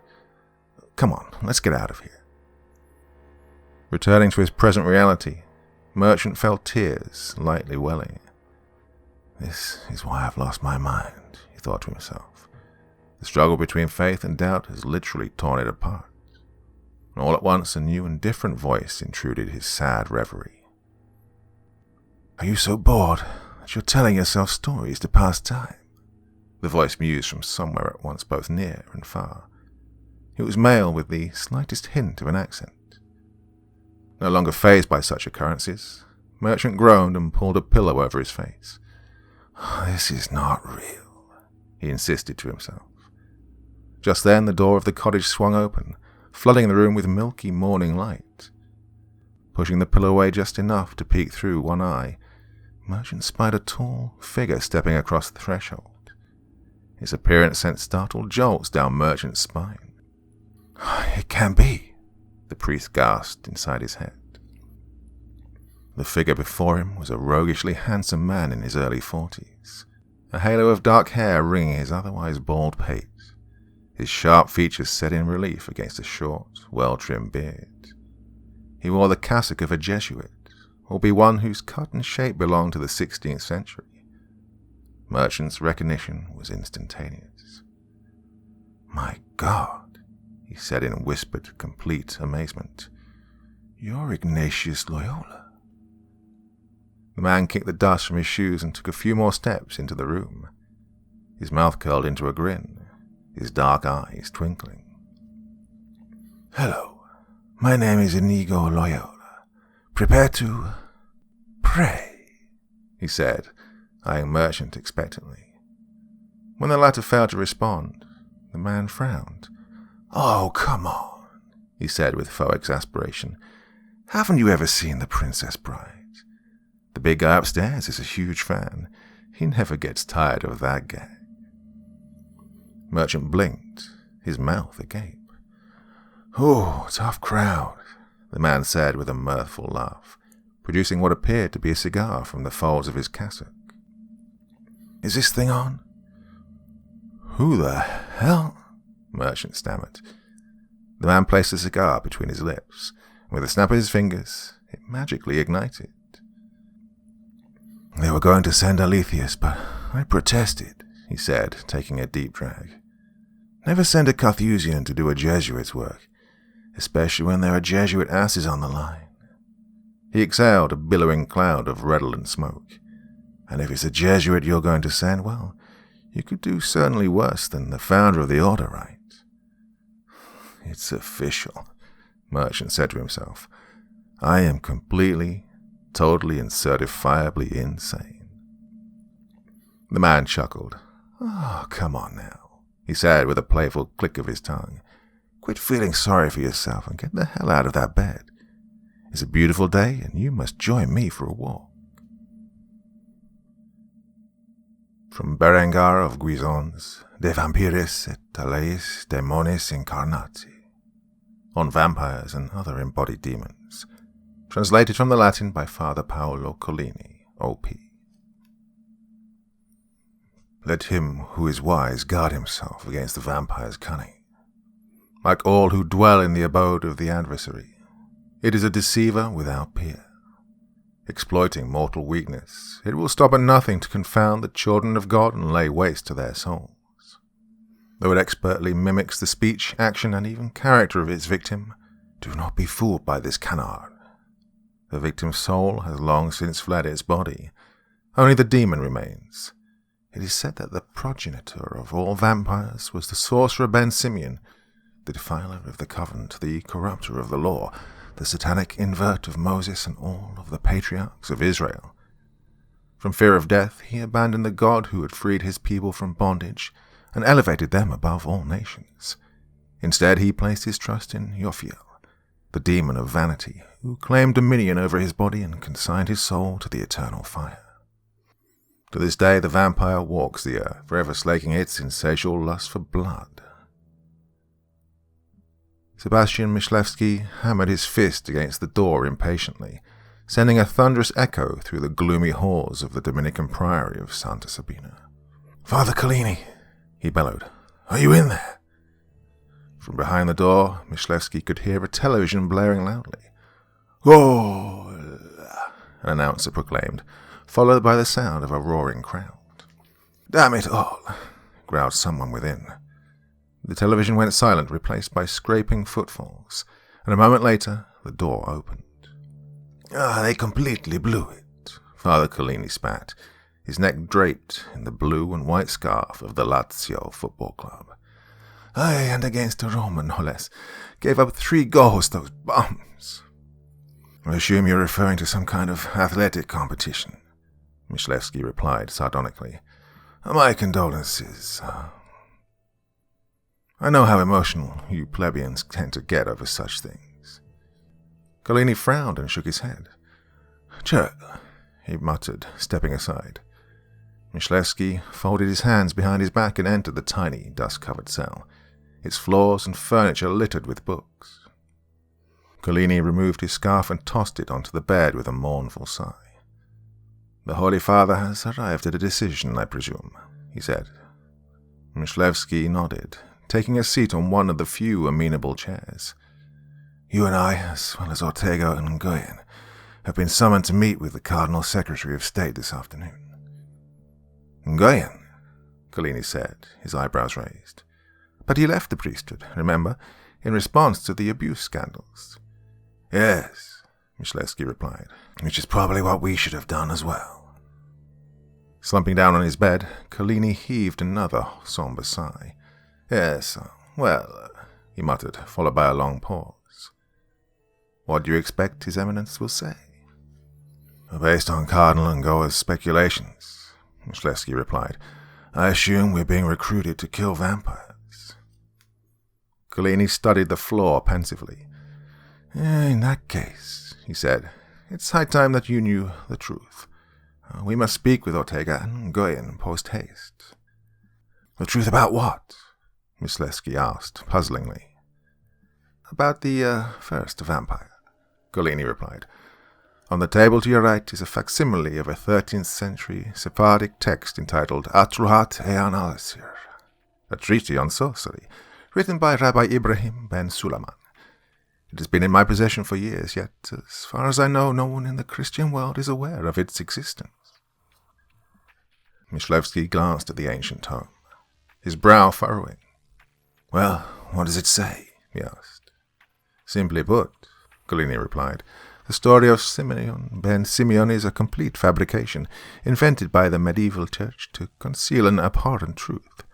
You see, Father Myslevsky, the first vampire was not a Jew at all, but a Catholic priest." "Imagine that," Myslevsky said with a sarcastic chuckle. "The church blaming the Jews for something that isn't their fault. Surely you jest." Golini frowned. I know. Shameful and all too predictable, but here's the rub. The vampire in question continues to walk among us, and it is that vampire that is to blame for our current predicament." "Oh?" said Myslevsky. "And how do you know that?" Golini smiled a sad, weak smile. "Because it visited me last night. Without seeing any visions, he came to know many spiritual things." St. Ignatius Loyola, writing of himself. Out in the sunlight, Merchant could see that the man before him appeared as real as anything he had ever experienced before or since. As if reading his mind, the latter reached out and grabbed Merchant's chin, giving it a gentle shake. Startled, Merchant recoiled with a slight yelp, much to his companion's amusement. "You are not the first of our order to lose his faith," the man said. "Far from it. Jesuits are always teetering on the precipice between belief and doubt. It's our way." I haven't lost my faith," Merchant sputtered. "I just can't believe—" "In what?" the man interrupted. "Angels, demons, saints, miracles. What's left for you to have faith in when you doubt all these things?" Merchant swallowed. "God," he replied after a pause. The man nodded. "Ah, I see," he said with a smirk. "And what kind of God is worth believing in if all these incredible things are somehow beyond his reach? You disappoint me, Padre. Are you sure you're a Jesuit?" Merchant stared at the ground and said nothing. "Come," the man said, clapping Merchant on the shoulder. "Walk with me." The two strolled silently through the tall grass of the plain. "You're a learned man," the man remarked. "Tell me, what causes you to doubt your own mind?" Merchant thought for a moment. "None of this is scientifically possible," he replied at length. "Does that mean that it's a delusion?" "Well, no, not necessarily, but as a scientist, I'm obliged to give my assent to the simplest explanation. It's infinitely more likely that I'm mad than that vampires exist or I am being visited by angels and saints. You can't deny this, no matter who or what you are." The man grinned deviously. "Let's assume for the sake of argument that I am real," he said. "How do you know that I'm a messenger of God rather than a demonic trickster? Well, come to that, how do you know that the being who brought you to this place is truly an angel? Perhaps it's Satan himself." "I don't know," Merchant replied plainly. "That's the point." "And yet you claim to know that God exists." "I never said that," Merchant retorted with growing exasperation. "I don't know that God exists. I—" "Have faith that he does," the man interrupted, "even though this cannot be ascertained by scientific means." "As the Church teaches," Merchant replied, "the truth of God is revealed through the light of reason. There is evidence that he exists, whether or not it's scientific in nature." Well, the man scoffed. "If you are indeed a madman who cannot trust his own mind, then you do not have any capacity for reason and so cannot reliably distinguish evidence from mere fancy. And even if you could, what room is left for faith in God if reason suffices to establish his existence? Ask yourself, prior to your recent adventures, had you ever experienced anything in your whole life that so much as hinted at the existence of gods under any description? Did you ever experience anything but the terrible absence, the void where God should be but isn't? You must admit that when existence is pondered through the lens of reason alone, the only rational conclusion to draw is that there is no God. Never has been, never will be. Any human being who's endured suffering, whether his own or that of others, immediately understands why this is the case. Reason, science, these things tell us that the universe is at best indifferent and devoid of meaning, at worst the very definition of hell. Merchant cast a sharp glance at his interlocutor. You claim to be St. Ignatius Loyola, he said. If that's so, then you know none of this is true. The man smiled kindly. I do now, he replied, but I didn't always. When I was in your shoes, I just had faith. Nothing more, nothing less. But why would any rational person have faith when every single thing he encounters in life undermines and belies it? Merchant asked plaintively. Because even the most rational person in the world is still a person, the man replied, which is to say he's more than just a thinker. He's a creature that feels and wills. How ought a person to feel in response to the seeming cruelty and absurdity and meaninglessness of the world he inhabits? Well, he ought to feel abject despair. And what is abject despair but the sad awareness that death is preferable to living in such a world? And what does this awareness yield, save an invitation to exercise the will, to choose? Choose what? Asked Merchant meekly. To live honestly and suffer, or to die? The man replied decisively. Most of us refuse to make this choice, or rather, we choose to live dishonestly. We comfort themselves with fanciful stories to tell ourselves that reason illuminates the truth of God. We deceive ourselves. Faith is a choice, an act of will. There is no evidence that something is true. Indeed, when all of the available evidence proclaims it false, reason obliges us to doubt. Faith, in contrast, is a matter of willing ourselves to believe without grounds, precisely because there are no grounds. The man produced a small flask from his cassock and took a copious drink before handing it to his stunned, silent companion. You look like you need this, St. Ignatius said with a devilish wink. While we're at it, how about a cigar? From De Deo Lucis et Deo Tenebrae, the God of Light and the God of Darkness, an anonymous 4th century text translated from the Latin by Father Paolo Collini, O.P.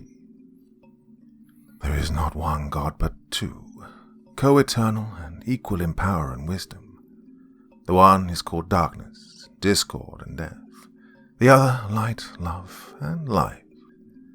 Their struggle is without beginning or end. From it all things come. What the latter creates, the former destroys. What the former obscures, the latter illuminates. It is the God of light that makes the spirit. It is the God of darkness that traps the spirit in flesh. Evil is the flesh. Goodness is the spirit. On returning to his lonely cell after evening prayers, Dom Collini sat at his desk and studiously revisited an email he'd received earlier that day from a young woman, purportedly a student and close friend of his missing colleague, Father Merchant. I'm coming to Rome to find him, and I need your help, the email read. I know you know the truth they won't tell me. Just as he was making to reply, Collini was startled by a loud noise. Looking up, he saw the window of his cell had flown open, ushering in a gust of icy wind. His laptop screen and desk lamp flickered erratically. All at once he spied a tall silhouette standing in the moonlight, its hulking form draped in the darkest of shadow. Ave Patrem, the figure uttered in Latin, its voice a menacing, otherworldly croak. Collini reflexively grabbed the crucifix from his desk. Before he had a chance to speak, the figure had waved its hand half-heartedly, wrenching the holy object from Collini's hand by an unseen force. It hovered in the air for a moment before crashing violently to the floor.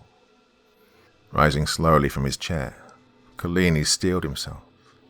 Jesus, intrusus, he shouted forcefully. The figure guffawed maliciously before taking a step forward into the half-light. What appeared before Collini was a towering creature, no less than 7 feet tall, clothed from head to toe in the black vestments of an ancient probista. His hairless, bone-white head flanked on both sides by pointed, bat-like ears. Sulphur-colored eyes glowed like coals over the leering trap of his dagger-filled mouth. The fingers of its pallid hands were inhumanly long and tipped with razors. "A fellow priest," the figure replied lugubriously. "I'm here to make my confession." "I'm guessing this story doesn't end with you chopping off its head or toasting it with a flamethrower," Myslevsky mused. Collini smiled weakly. "Sadly, no," he replied. "I am actually quite fortunate to be alive, given who I was contending with." "The granddaddy of all vampires," Myslevsky remarked dryly. "The very same," Collini said. "The incarnate form of the demon your fear. What the Atrahat says is true. In life he was a priest. Roman, late 3rd century. "Before the Council of Nicaea," Myslevsky offered. "Yes," Collini replied with a nod. "The text speculates that he was an apostate or heretic of some kind." "You're awfully nonchalant about this, Collini," Myslevsky said with a smirk. "Do you always unwind with a little football after facing down demonic threats?" Collini gave his companion a puzzled look. "Of course," he said. "What's your point?" Myslevsky chuckled and shook his head. "Never mind," he said. "So, was your demonic friend kind enough to confirm any of these speculations, or what?" "That would have simplified things immensely," Collini replied. "Unfortunately, the creature wasn't exactly in the mood for conversation." "So what did it say then?" Myslevsky inquired searchingly. "It said, and I quote, 'We have come to liberate hell, to wipe your false creed from the face of the earth. We have come to unthrone him, and all with your help.'" "Well, that doesn't sound good, does it?" Myslevsky sniggered cynically. "It most certainly does not," Collini replied sternly. "When the demon said your help, I believe that it may have been referring to the church." Myslevsky's eyes widened. "You think the church is in league with these things?" "No, not exactly," Collini replied. "I think they may have friends on the inside." Myslevsky heaved a world-weary sigh. "Well, in that case, I guess we'd better find Ortega and Ngoyen." "Great minds think alike, Father," Collini replied, with a wink.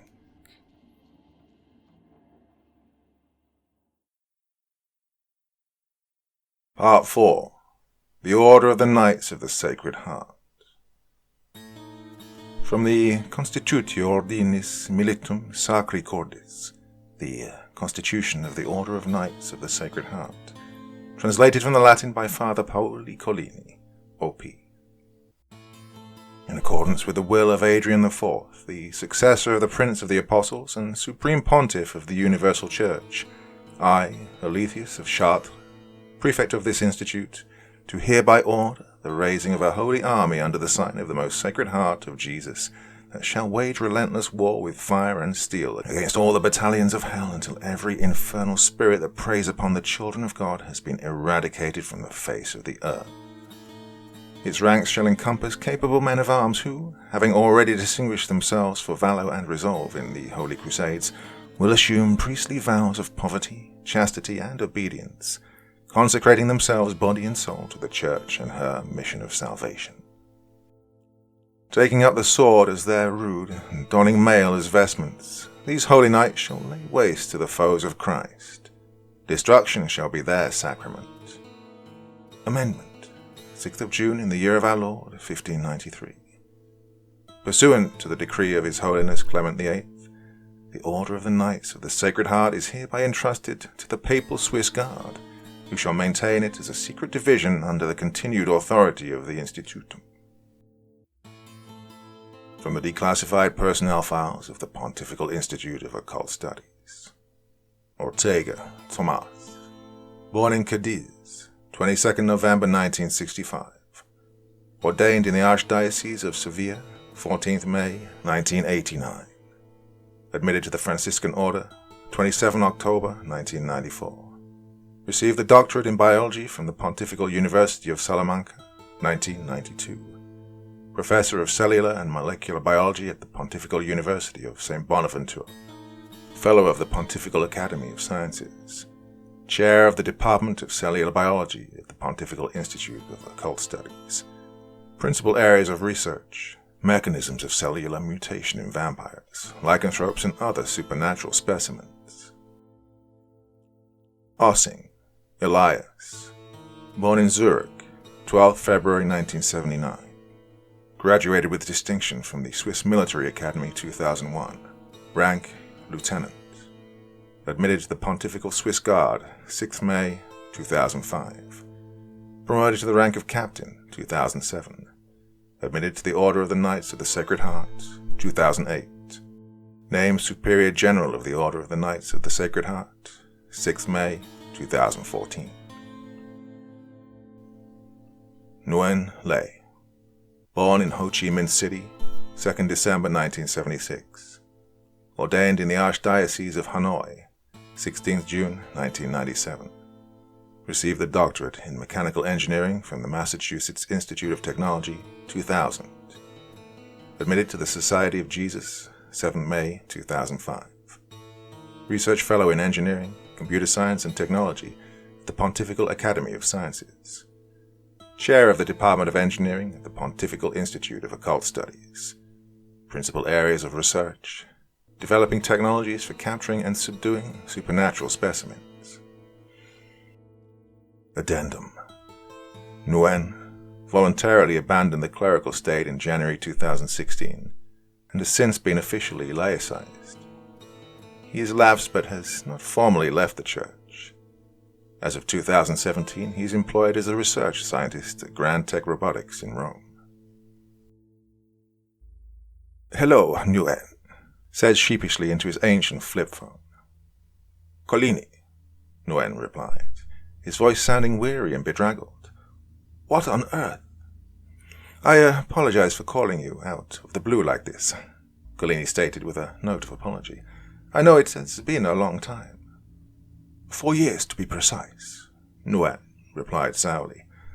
"I'm at work, not a good time now to play catch-up." "You know, I wouldn't be calling you if it weren't extremely important," Collini said. "Please, just hear me out." Nguyen heaved an irritated sigh. "Is this about the Cardinal Secretary of State?" he asked. "How did you know?" Collini replied with bewilderment. "Because one of his underlings contacted me this morning," Nguyen said. "Do you honestly think I have any interest in meeting with those bastards?" "No, you don't understand, Nguyen," Collini replied forcefully. "It's about the Institute." Nguyen said nothing for a moment. "How could he possibly know about that?" he asked puzzlingly. "Have you been not paying attention to the news, Nguyen?" Collini replied. "The so-called biohazard incident. The epidemic of murders and disappearing clergy, including O'Hara," Collini replied. "Oh my God," Nguyen said with a gasp. "There's been a breach." Collini chuckled darkly. "That's a rather enormous understatement," he replied. "Listen, Nguyen, will you please meet with me? It's far too complicated to explain over the phone." Nguyen exhaled loudly. All right. Lê Nguyen was a well-groomed, neatly dressed man in his early 40s, slight of stature with a wiry build and intense dark eyes that surveyed the world through smart horn-rimmed spectacles. As a young Jesuit with an impeccable academic pedigree, Nguyen had assumed a distinguished position at the Pontifical Academy of Sciences. Not long thereafter, he was recruited by the Institute, where he was eventually appointed chair of the Department of Engineering, or chief gadget guy, as his colleague Father Myslewski liked to put it. During his tenure, Nguyen had been single-handedly responsible for modernizing the Institute's technological infrastructure and, even more importantly, for developing a range of sophisticated equipment for use in apprehending and subduing research subjects. All the while, however, he he'd been enduring a protracted crisis of conscience in response to the church's numberless abuse scandals that eventually drove him from the priesthood and, at least in practice, from the church itself. Within an hour of his conversation with Collini, Nguyen found himself returned to the Institute for the first time in several years. With a sad smile, Collini greeted him at the elevator and silently ushered him to the library, where he was met by his former colleagues, Michlewski, the pathologist, Ortega, the molecular biologist, and Ossing, chief of the Institute's gendarme. Upon seeing Nguyen, the three men slowly rose from their seats. Draped in the austere habit of Franciscan order, Tomas Ortega was a tall, stern-faced man on the cusp of 60, his square jaw wreathed by a jet-black, well-manicured beard. At full height he towered over Nguyen by at least a foot. "Welcome back, Li," he said in a crisp Castilian accent, taking Nguyen's hand in a spindly grip. To Ortega's right stood Elias Ossing, captain of the Swiss Guard, his lips set in a kind smile. Though roughly as tall as the former, the blonde-haired, ruddy-faced Ossing was in all other respects a study in contrasts. Boyishly handsome in peak physical condition, the Swiss radiated mirth and youthful exuberance. "Hello, old friend," he said with a laugh before sweeping Nguyen up in a warm embrace. Michlewski, the last of the three, stood with his hands behind his back, smirking devilishly. "I don't do hugs," he remarked dryly. "I see you haven't lost any of your charm," Nguyen replied, clapping Michlewski chummily on the shoulder. Collini cleared his throat. "Not to interrupt this joyous reunion, gentlemen, but we have some rather urgent business to attend to." He turned to Nguyen. "Lei, you're going to want to sit down for this." From the Journal of Father Simon Merchant, Day 23. I cannot deny that the overall state of my mind remains very much in dispute, though I suspect the mere recognition of this fact must bespeak some shred of sanity, however meagre it may be. At the same time, honesty compels me to admit that the words of Loyola, with whom I have been conversing on a daily basis for nearly 2 weeks, have affected me deeply, indeed that they have shaken me to the very foundations of my being. As a result, it has become clear that I stand to gain nothing from the presumption of madness and, in keeping with the saints' counsel, would instead do best to suspend disbelief and surrender, if only tentatively, to the yoke of faith. That this task has proven so difficult for a man of the cloth bears explanation. My parents were poor Irish immigrants who wanted nothing more than that I should become educated. It is true that fulfilling this wish would gradually take a toll on my faith, but that is obviously not the whole story. Given that I was a priest before I was a scientist, how did I come by that faith in the first place? I will tell you, reader, though doing so rends my heart to pieces. When I was 17 years old, my beloved mother, a living saint as far as I am concerned, was brutally assaulted and raped on her way home from work. Upon learning of this, my immediate response was to seek out her assailant and murder him with my bare hands. Yet when I expressed this desire for vengeance to my mother in the moments leading up to her death, she smiled and shook her head. "If you do that, you'll be like him," she said in her inimitable brogue, "and my death will have been in vain. You must honor my memory by forgiving him, Simon, just as I have forgiven him. You must become a different kind of person. I believe God put you on this earth to help people, to love them, heed His will. That is my dying wish." It was at that very moment that I received my vocation, when I resolved to not only become a priest, but to join the Society of Jesus, whose express aim is to create men and women who devote their lives to serving others. Tragically, the same event that ignited my faith has been a constant source of its undoing. Though my training as a scientist has equipped me to better understand the nature of the cosmos, it has also erected a formidable barrier to belief. In doing so, it has prevented me from making peace with my mother's death, racking me with terrible guilt and rendering me increasingly powerless to fulfill her dying wish, that I should be good. I have long been and continue to be deeply troubled by the prospect of a God that willingly suffers evil to exist, not just in the form of infernal spirits, but also, and more importantly, in the various forms of human depravity to which innocent people like my mother repeatedly fall victim. For all that, however, I'm increasingly persuaded by Loyola's views on this subject. I'm also greatly surprised by them, particularly his suggestion that God might be less than perfect. After all, does this not run contrary to the theological core of all Abrahamic religions? Loyola, for his part, contends that the true core of these creeds is the radical possibility of a relationship between God and man. Yet if our very existence as humans is to be flawed and limited, how could a perfect being possibly relate to us? Indeed, how could God even be good in the absence of an independent and co-eternal evil which, in some sense, he suffers alongside us? What if it turns out that the universe is, and always has been, the result of a never-ending struggle between the primordial forces of good and evil, light and darkness, life and death, order and chaos? Come to that, what if neither of these forces is ultimately capable of vanquishing the other, precisely because they do not and cannot exist apart from each other?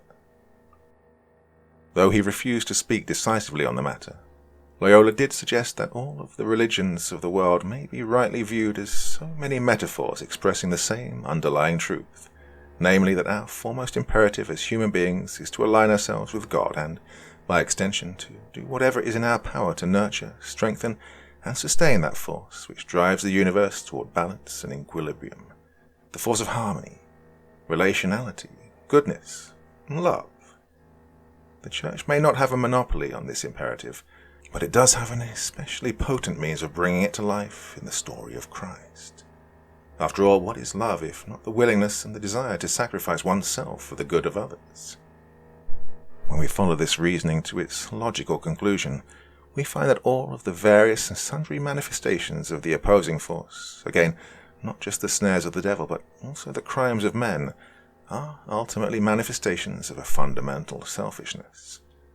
What else are demons, then, but perfectly selfish beings that care for nothing save empowering themselves at the expense of others? Surely this is the essence of their cruelty, their hatred, their evil. As Loyola said, love is a matter of shedding one's own blood for the sake of others. Hatred, of taking others' blood for the sake of oneself. Thus, Satan, no less than the crimes that men visit upon each other within his name, is quite literally Antichrist, a diabolic inversion of all that is good. But now we come to the most perplexing question of all. What role could I, a man of such weak and faltering faith, possibly play in all this? Why have I been chosen to play it? Gerard O'Hara was a man far more talented and capable than I could ever hope to be. If what God wanted or needed was merely a scientist, why did he spare my life rather than O'Hara's?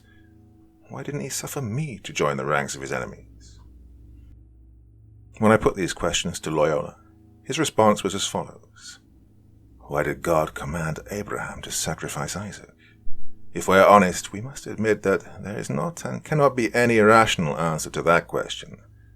What God commanded Abraham to do was manifestly senseless, irrational, absurd, perverse. Abraham himself accepted this as plain truth, and yet he chose to obey. Why? Precisely because he had no rational reason to do so. Through a sheer act of will, Abraham embraced the impossibility that, though Isaac should die, yet he shall live, that though God may suffer evil, yet God is good. This is faith. If Loyola is right, it would appear the choice before me is clear, either to act in the absence of reason or to remain motionless and inert in the presence of doubt. I do not yet know whether I have acquired what is necessary to make this choice, but for the first time in a long time, I find myself trusting in God to illuminate my path.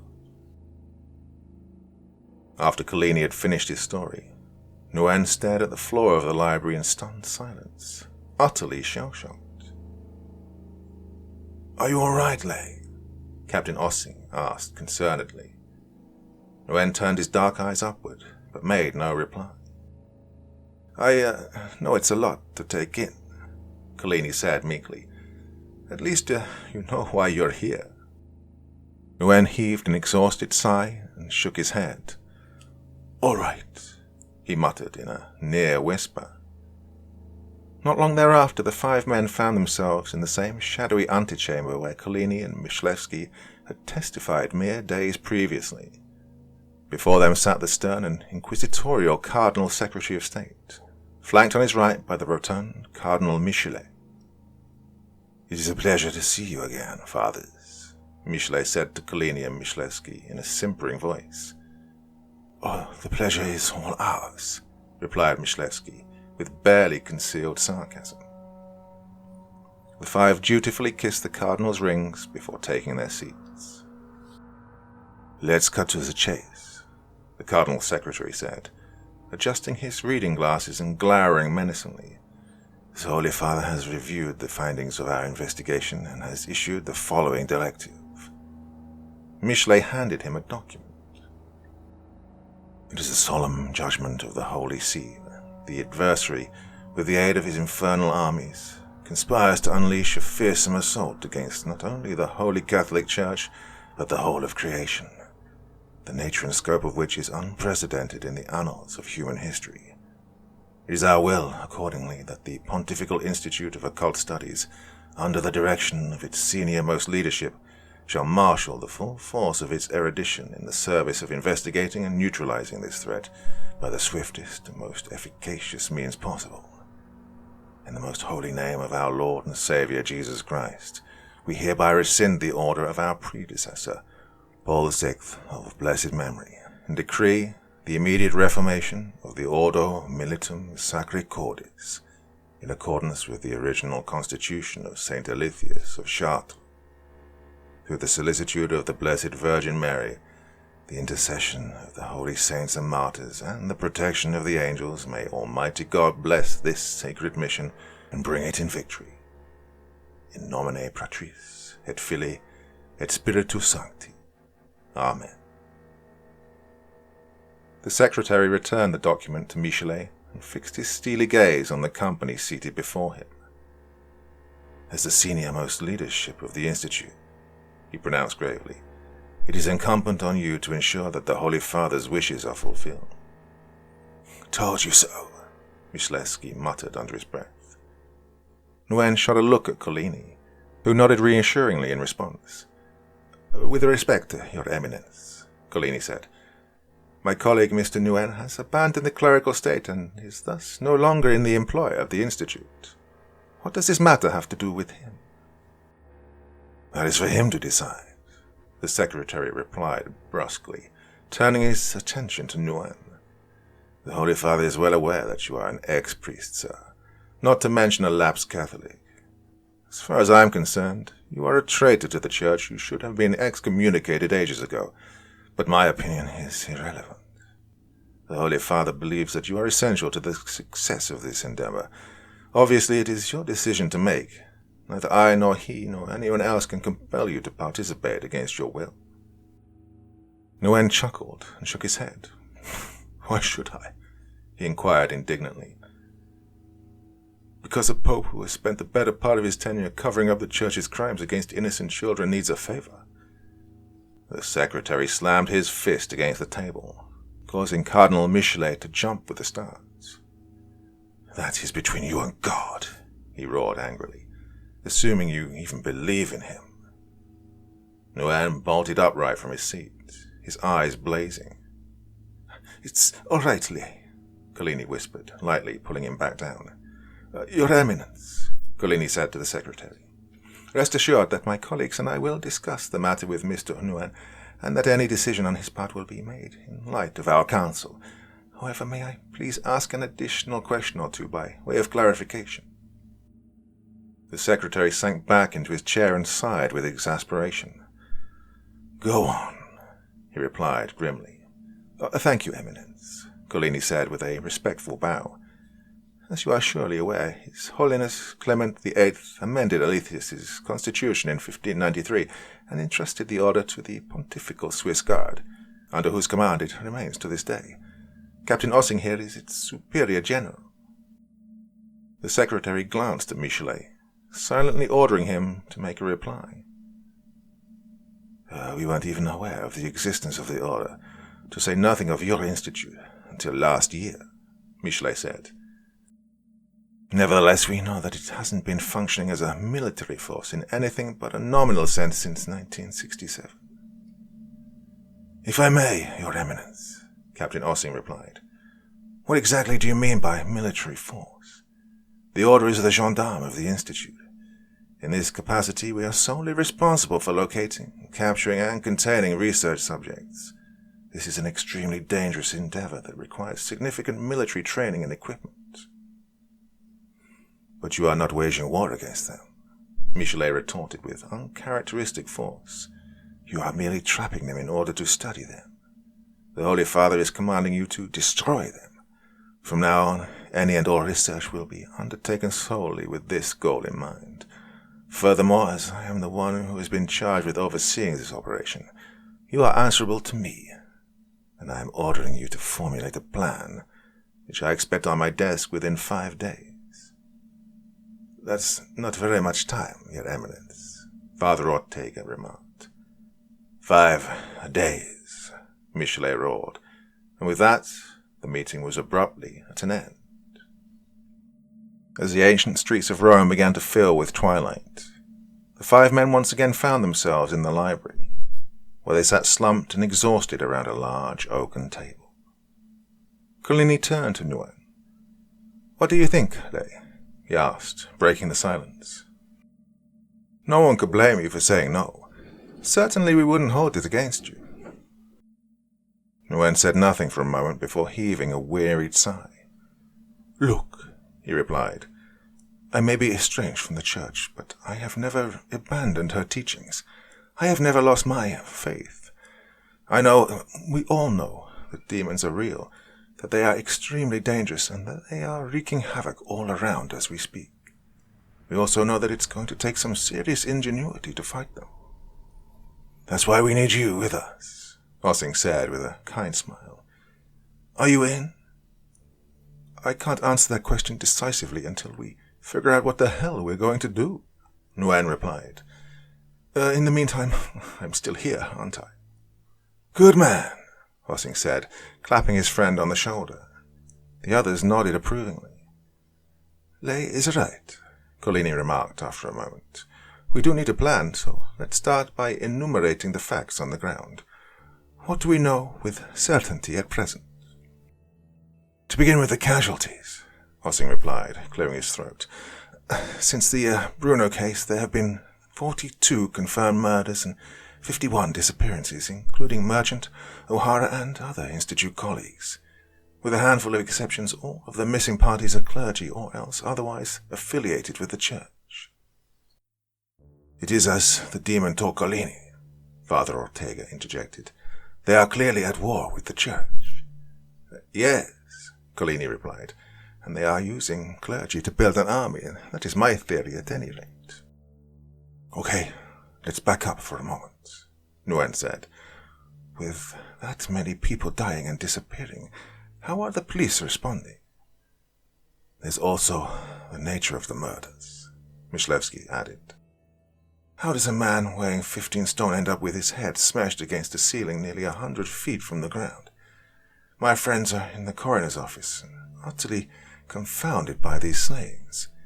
There's no question the police are as well. The police avoid meddling in Vatican business like plague, Ortega scoffed. We all know this. And even so, Collini replied, I'm not sure they can afford to do so for much longer. This is a valid concern that should definitely be conveyed to Cardinal Michelet. Now, what about the culprits? Unless I am quite mad, it would appear that the chief architect of this plot is none other than Novatius of Rome, the incarnation of Yophiel and the patriarch of all vampires, whose very existence was a matter of pure conjecture until the creature appeared before my very eyes at Santa Sabina. All of the available evidence suggests that vampirism has been hitherto transmitted by purely physical means, and even then only at the discretion of already existing vampires, or so it would seem. It now appears that infection can be spread by non-physical means, spirituality, as it were, whenever the physical form of a vampiric demon is destroyed. How do we account for this change? Following the Tomislav incident, Myslevsky said, Ortega and I conducted a very thorough analysis of the remains and found that all traces of the N1-pH had effectively vanished. The genetic profile of the blood and tissue had returned to a completely normal state. Ortega nodded. As far as I'm concerned, he said, this suggests, if only theoretically, that the evacuation of the demonic spirit eradicates the virus, or is at least capable of doing so. What is not clear is whether it is possible to evacuate the spirit without killing the body of the host, let alone restoring said host to anything remotely resembling normal biological function. Yes, Collini replied, but even if it were possible, there remains the larger issue of how to prevent the demon from subsequently relocating in the body of another host. Exorcism is the traditional means of doing so, of course, but you, O'Hara, and Myslevsky have repeatedly rejected that option. Let's not beat a dead horse, Collini, Myslevsky retorted gruffly. For 40 years, our sole aim has been to cure human beings of the disease of vampirism and, in doing so, to save their mortal lives. You yourself are aware of the risks that exorcism poses to normal individuals. We've been well within our rights to assume it would be catastrophic for the undead. A demon can inhabit a human body, Ortega added, but a human soul cannot inhabit a demonic body. This is a reasonable theory, is it not? Be that as it may, Nguyen interjected. It seems clear that the Vatican is no longer interested in saving vampires. It wants to destroy them, which, as we all know, has been its preferred course for most of the Institute's history. Collini smiled sadly. With all due respect, comrades, he said, we are men of God, and as men of God we cannot abandon our mission to save souls. Nor our mission to save lives, at least to the extent that it's within our power to do so, Myslevsky added. We are also men of science, men of humanity, after all. I am not a man of science per se, Bossing interjected. The question of whether it's possible to destroy vampires without destroying human beings strikes me as of secondary importance in the present context. It may be that the human beings in question are already destroyed beyond any hope of repair. In the meantime, vampires are massing an army against us, which means that we must give foremost attention to how we shall fight and destroy them.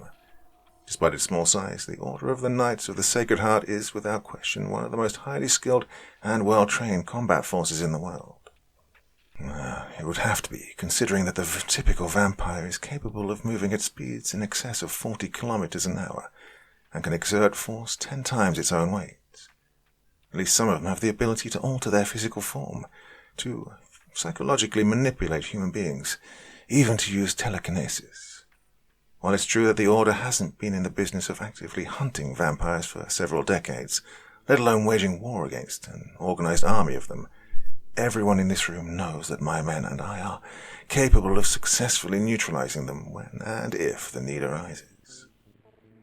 Of course we do, Nguyen replied, but unless the situation has changed radically since the last time I was here, the equipment at the Order's disposal is in short supply and, in any case, not especially useful for anything but capturing and subduing vampires. I would know, as I was the one who designed most of it in the first place. Meanwhile, the Order's standard tactical weapons, which, by your own admission, Elias, are rarely used in practice, are woefully outdated. Am I wrong, or did you not end up resorting to Soviet-era flamethrowers during the September outbreak?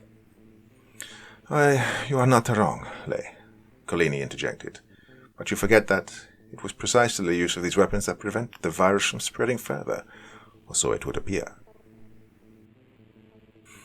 But, as I have been saying for months, Myslevsky added with a note of impatience, does this not at least gesture at a solution to the problem mentioned earlier?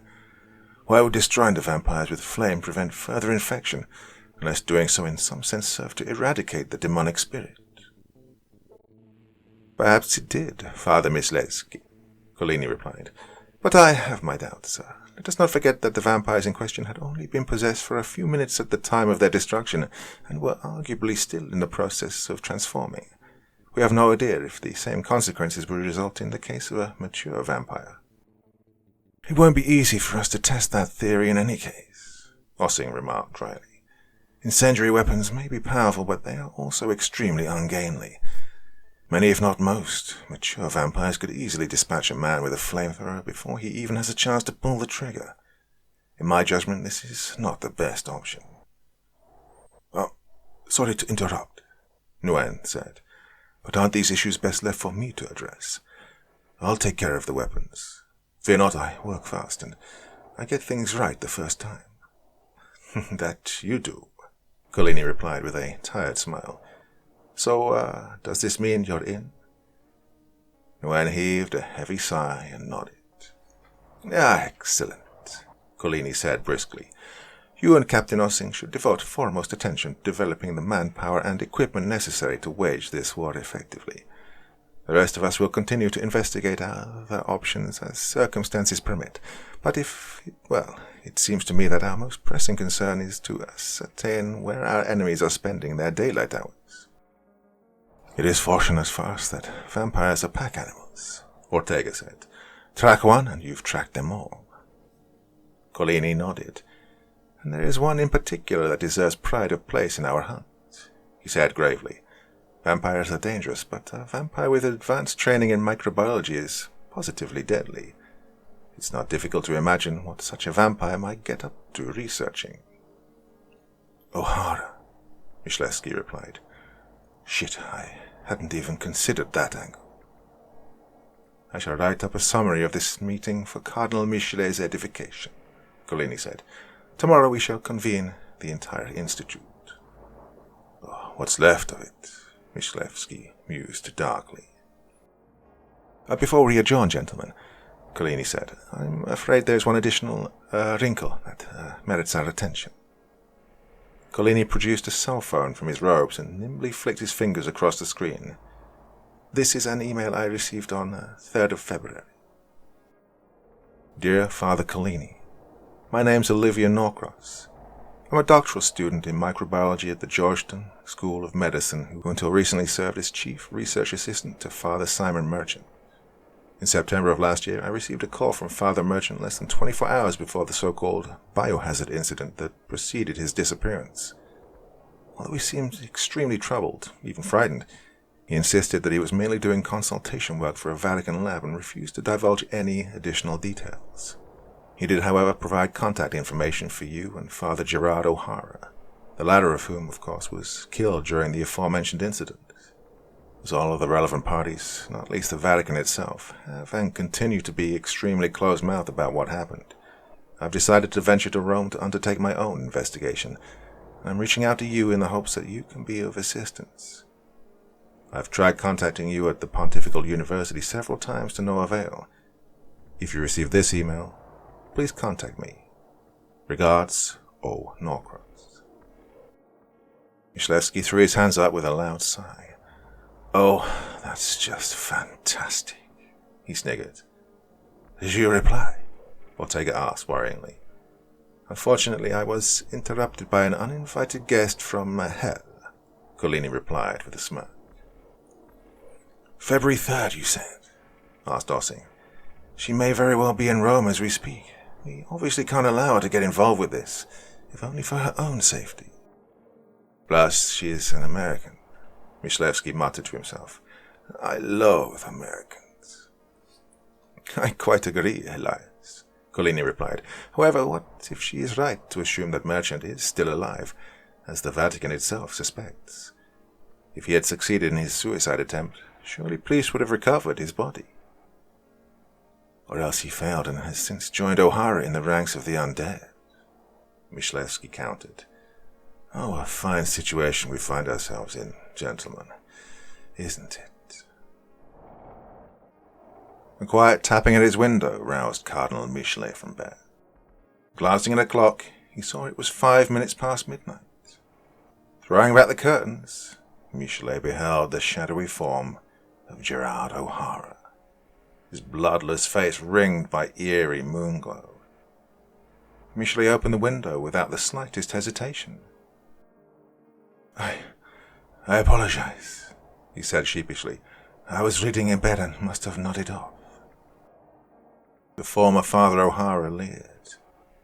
"You have to invite me in, Cardinal Michelet," the vampire stated in a deep, menacing voice. "What? Oh yes, of course," Michelet stammered. "Please, come in." The vampire stepped lightly down from the window, its dark eyes averted. "Remove the cross," it growled, gesturing in the direction of Michelet's chest. Michelet frowned slightly before doing as he was commanded. "What news you have for the master?" the vampire asked. Michelet cleared his throat nervously. "Well, he stammered, "the Holy Father has reinstituted the order, just as I suspected he would, and has entrusted me with overseeing the operation.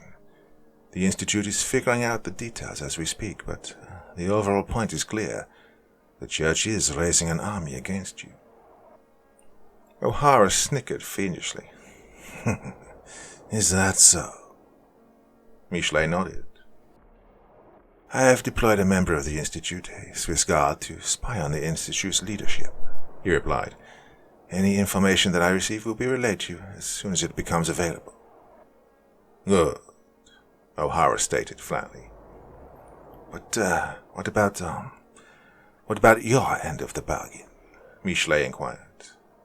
O'Hara cackled. "The master has agreed to take care of the Cardinal Secretary of State for you, on the condition that you make yourself useful to him in turn. Whether you shall do so remains to be seen. Get us the information we require, and you will have the Secretary's head." "Yes, of course," Michelet blubbered. "Of course I will." "One other thing," O'Hara said. "As much as the master appreciates the lodgings you've provided us in the Trastevere, we require additional accommodations." Michelet's brow furrowed. "Of what sort?" "We need a laboratory," O'Hara replied leeringly. "Make it happen and you shall be rewarded." Before Michelet could respond, the vampire had stepped backward through the window and vanished into the chill of the night.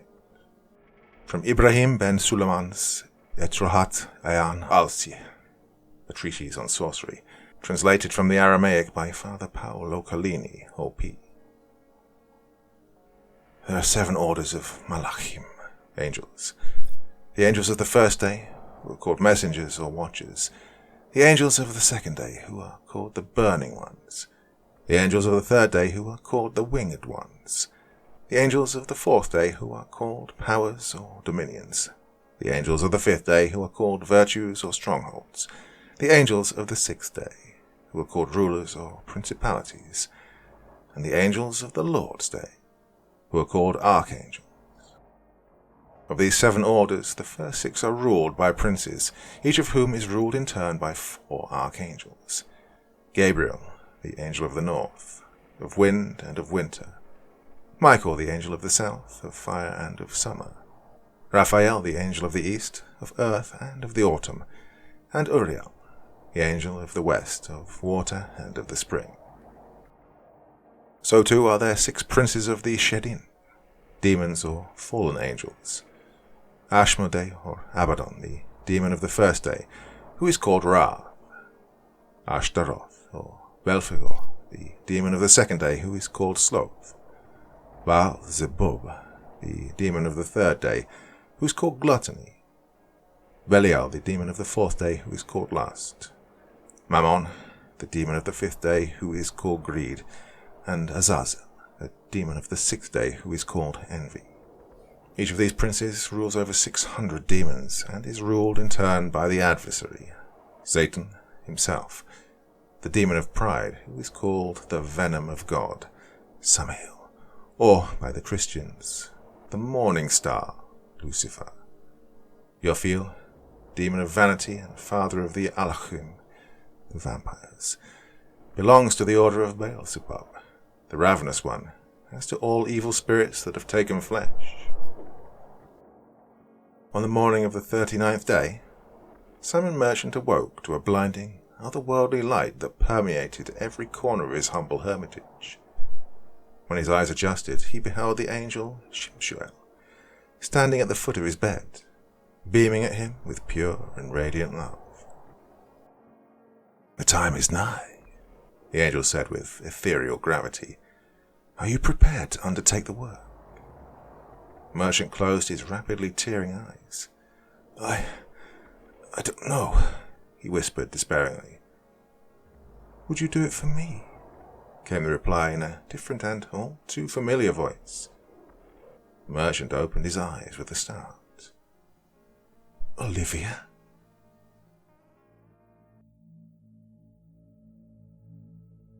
Part 5. The Devil Inside. The very same sun that had long ago browned the skin of Caesars and baked the blood of gladiators into the dirt of the Colosseo was once again making its languorous descent over the lip of Januculum Hill, bathing the streets of Rome in chilly twilight and summoning shadows from between the cracked, wet cobblestones. Somewhere deep below those streets, the staff of the Pontifical Institute of Occult Studies had assembled en masse in an ancient subterranean vault, chattering nervously amongst themselves in hushed whispers. All eyes were fixed on the 7 stone-faced men sitting at the center of the room, a group that included Milszewski, Ortega, Noyen, Ossing, and Collini. Just as the Vespers bells began their lugubrious toll, Collini rose slowly from his chair and called the assembly to order with an officious wave of his hand. "Let us begin, colleagues," Collini intoned in a palpably exhausted voice. "We have several important matters to discuss this evening, starting with a few items of housekeeping. As you are now aware, the Holy Father has directed us to reconvene the Order of the Knights of the Sacred Heart in accordance with the original charter of St. Alethius of Chartres. That document requires the appointment, and I quote, of a priestly knight of great valor and piety to serve as superior general of the order, who is called upon in turn to appoint 6 able comrades as his aides-de-camp. It further stipulates that the spiritual welfare of the order shall be entrusted to a council of 7 clergymen drawn from the order of St. Benedict, the order of St. Augustine, the order of Carthusians, the order of Cistercians of the strict observance, the order of Our Lady of Mount Carmel, the Premonstratensial order, and the congregation of St. Victor. He then paused to clear his throat. In 1593, Pope Clement VIII amended the charter, calling for 1 representative each from the Order of St. Benedict, the Order of St. Augustine, the Order of Preachers, the Order of Friars, and the Society of Jesus.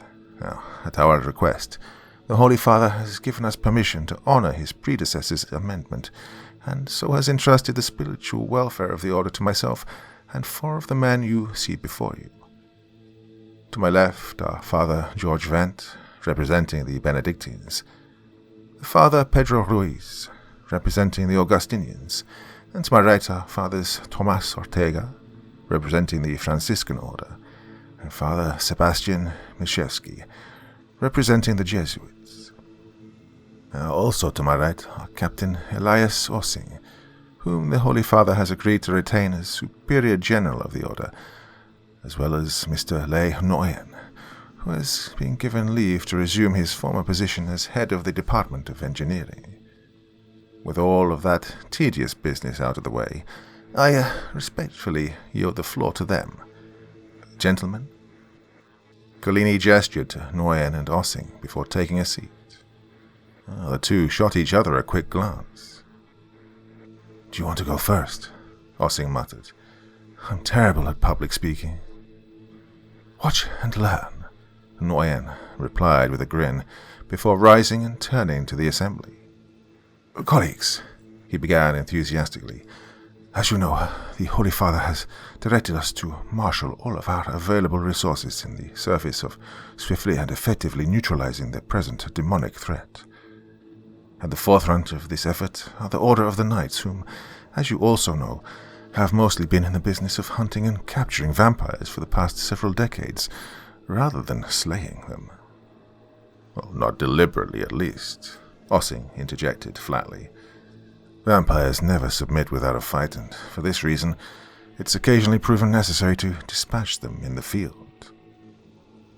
Notwithstanding your men's skill in this regard, Nguyen replied, you know as well as I that the use of outdated equipment has been a consistent liability.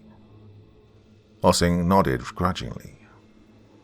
This is one reason among many why I have been charged with modernizing the Order's standard armaments, Nguyen continued, a task I am happy to report that's well on its way to fruition.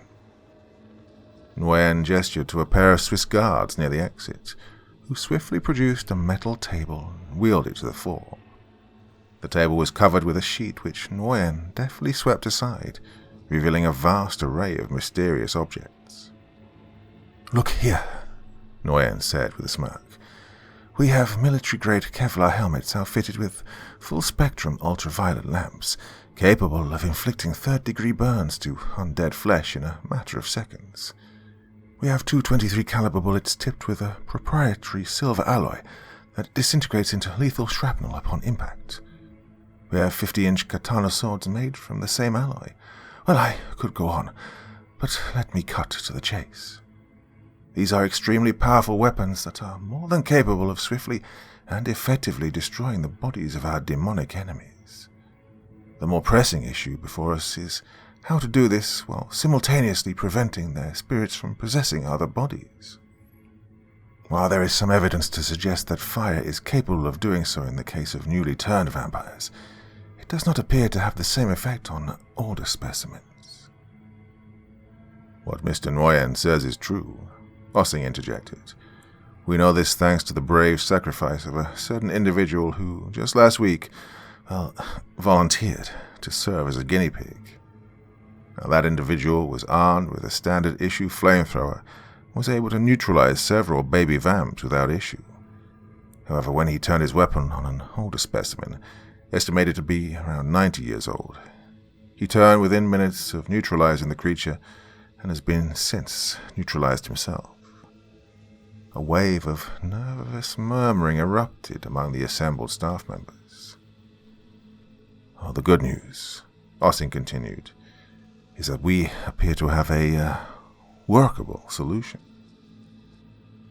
From the declassified files of Father Gerard O'Hara, S.J. The N1PH virion is an icosahedra with an average diameter of 90.3 nanometers. Structurally, it resembles a typical retrovirus, consisting as it does of a complex RNA genome and standard retroviral enzymes enclosed by a glycoprotein capsid. As in all retroviruses, the virion binds itself to the membrane of a host cell, shedding the capsid and injecting the viral genome and enzymes into the host. The RNA is then translated into cDNA via reverse transcriptase and integrated into the host DNA within the nucleus. It's at this point the N1PH departs entirely from what we consider the established order of nature. By some inscrutable mechanism that we do not fully comprehend, the virion systematically recodes the host DNA and proceeds to reproduce itself at an astonishing rate of approximately 3.2 trillion times per hour. Within 24 hours on average, every cell in the host has been imbued with novel properties of a sort not found in any other living organism, chief among them the capacity for indefinite cellular reproduction in the absence of oxygen, hydration, and nutrition.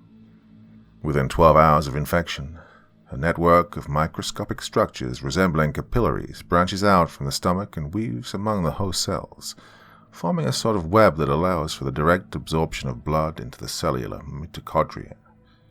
Even as the host undergoes complete cardiopulmonary collapse, the rapidly deoxygenating blood is converted to energy by the mitochondria, preserving the cells and facilitating their continued reproduction. As the host's body is no longer able to reproduce blood cells on its own, however, it ends up consuming roughly half of its existing blood supply within 48 hours of infection, leading to extreme dermal pallor and a 20% decrease in body temperature. In order to endure in this state, the host must ingest roughly 5 units of fresh blood every 48 to 72 hours. When the blood supply falls below 5% of the host's body weight, cellular death begins to occur, followed by rapid putrefaction. Within 48 hours of infection, the host undergoes a wide range of astonishing physiological and morphological changes, the most significant of which are as follows. The upper canines sharpen considerably and increase in length by an average of 5 inches. This is accompanied by a corresponding deepening of the dental sockets and the development of a spring-like ligament that allows the canines to retract at least 3 inches into the jaw. The ability to expand and retract the canines is seemingly within the control of the host, although retraction can also be triggered reflexively by the smell of blood. Second, the physical structure of the pupils in the contracted state changes from a circular shape to a narrow slit of the sort common in crepuscular and nocturnal species. This is accompanied by a marked yellowing of the irises and the appearance of inflammation in the conjunctiva. Visual acuity increases to a staggering degree, particularly in the absence or near absence of light. Preliminary research suggests that the visual acuity of a fully transformed host, hereafter referred to as a vampire, meets or exceeds that of owls and other species in the order of strigiforms. Third, bone density and lean muscle mass both increase by averages of well over 150%. Greatly enhancing the vampire's physical strength and speed. It's estimated that mature, fully nourished vampires with a sufficient blood supply can move at speeds in excess of 30 kilometers per hour and lift 2 to 3 times their own weight with minimal exertion. Fourth, immune response and regenerative capacity increase astronomically, rendering the vampire impervious to disease and capable of rapid recovery from traumatic injuries.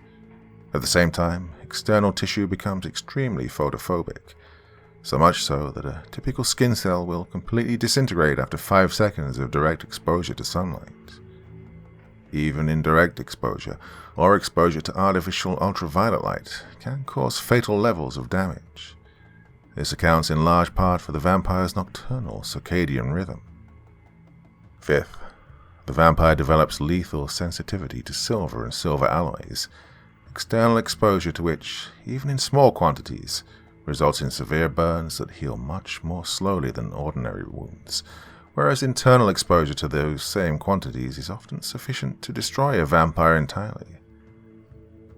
This led Michalski and Ortega to hypothesize that intravenous injection of colloidal silver compounds may provide temporary protection against vampire attacks, a hypothesis that has since been confirmed under laboratory conditions. Vampires are also sensitive to certain species of wood, the tensile strength of which is greatly increased relative to their bone density. Stakes made from ash wood, for example, may be driven through the vampire's sternum with comparatively little effort. When such stakes penetrate the heart, moreover, they initiate what appears to be a catastrophic allergic reaction that ultimately causes the vampire's body to disintegrate. The same is true of physical decapitation. Note, for information regarding vampires' aversion to various sacred objects, see Collini's exhaustive study from 2015. The vampire's standard method of predation is oral punctuation of the jugular and other major arteries, followed by vacuum exsanguination. In most cases, transmission of the virus via blood and saliva is suppressed via an antiviral enzyme produced in the oral salivary glands. Evidently, the vampire has the ability to voluntarily withhold this enzyme. Although infection has no appreciable effects on memory or cognitive ability, it nonetheless causes significant changes to personality, chief among them the total erosion of moral conscience and the simultaneous inculcation of sadistic desires and tendencies, including a psychosexual sort. Attempts to treat N1PH by conventional means have consistently failed, as there is no known substance, whether natural or artificial, that's capable of reversing its effects.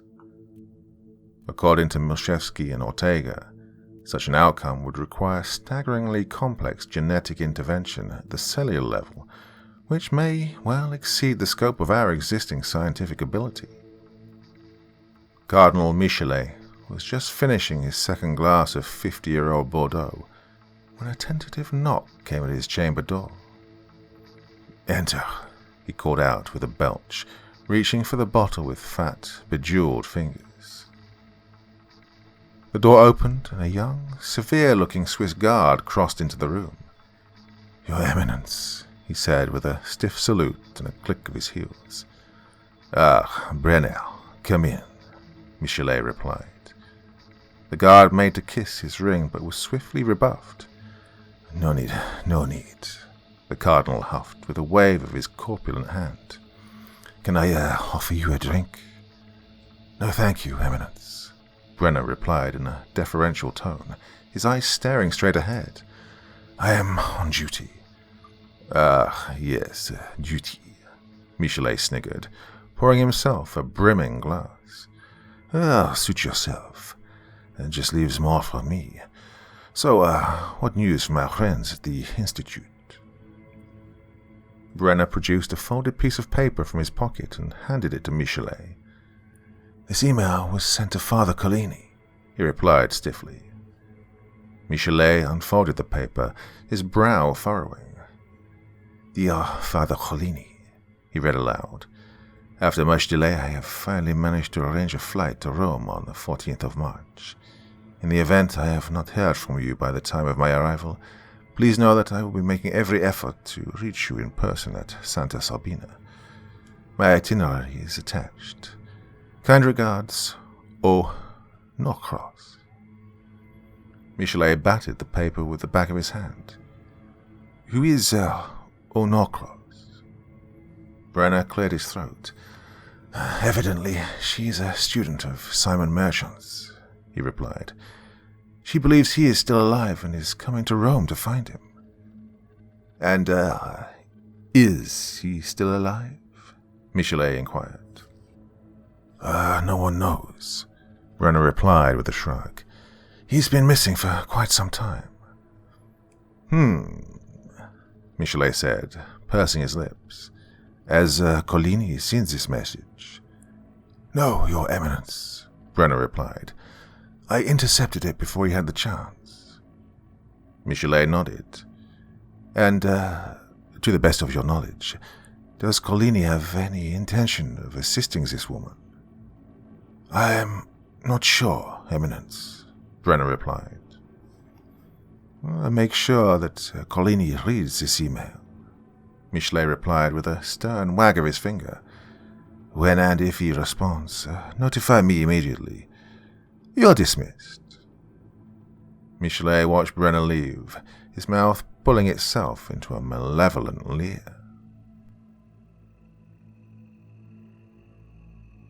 2 days later.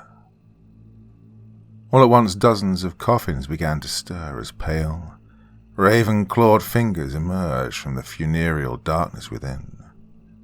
100 feet above, a shadowy figure hung upside down, suspended from the ceiling by long, bat-like talons, its glowing eyes shooting open at the sound of the bell. Releasing its grip, the figure hurtled down toward the floor, turning in midair and landing squarely on its feet.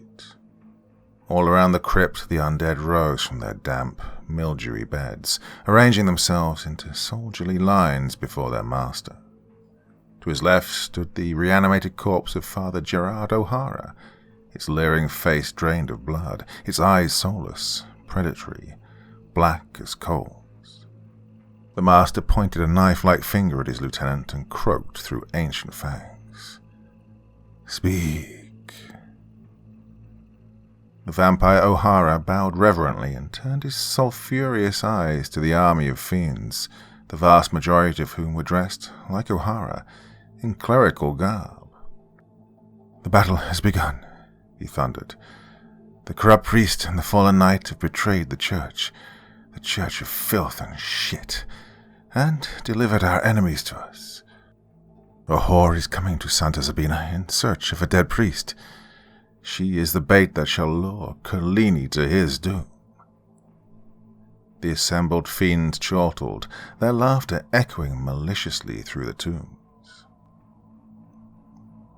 From L'Osservatore Romano, Wednesday, 18th March.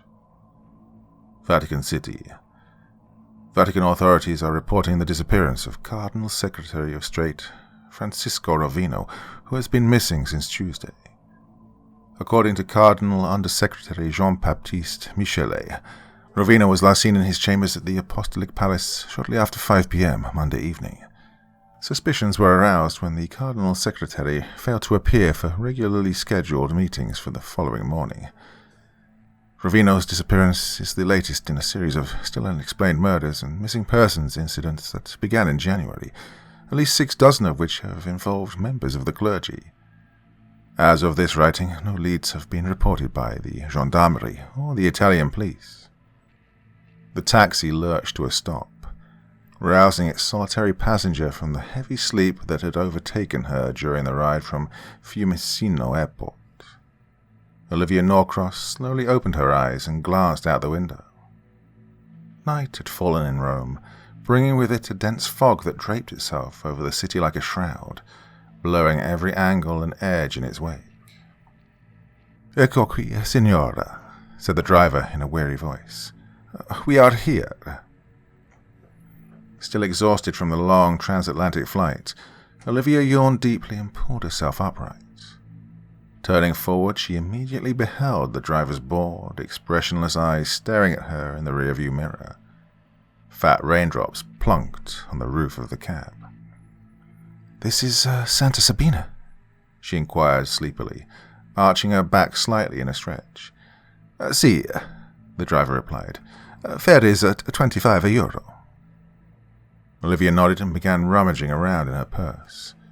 The driver exited the cab, popped the trunk, and shuffled around to the passenger side to open the door.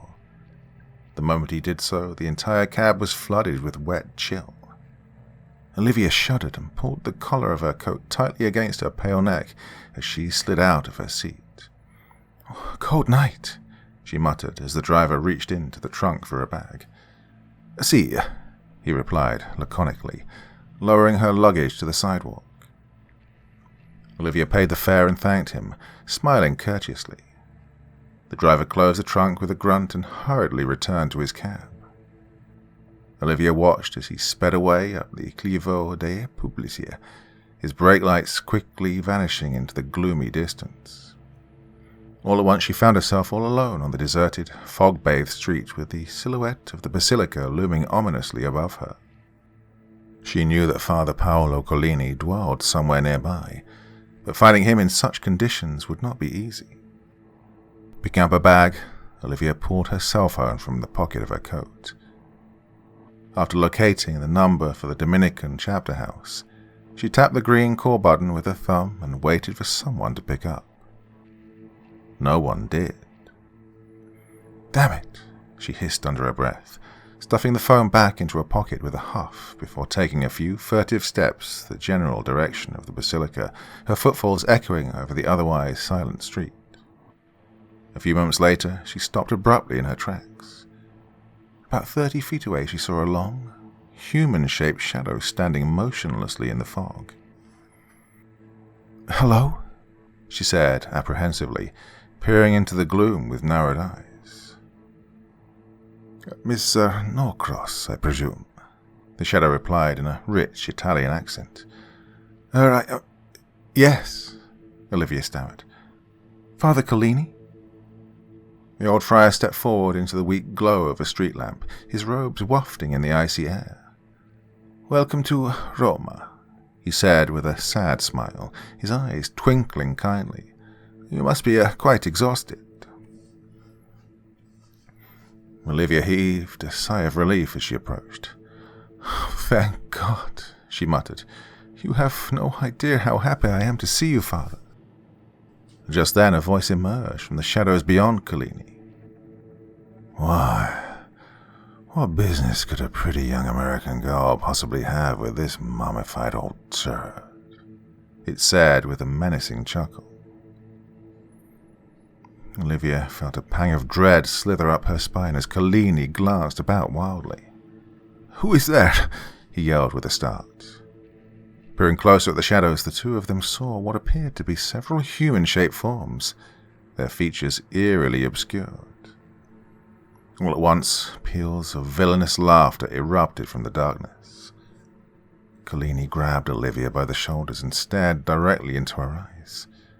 "Get behind me, Miss Norcross," he growled.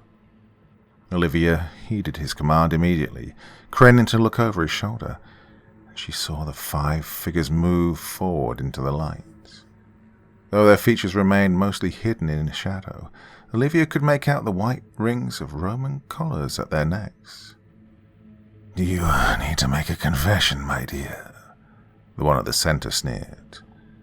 But before Olivia could respond, Collini produced a large silver crucifix from the folds of his robe.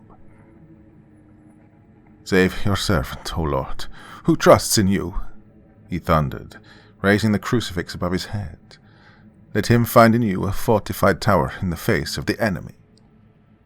The figures snarled bestially in response and continued their languorous approach.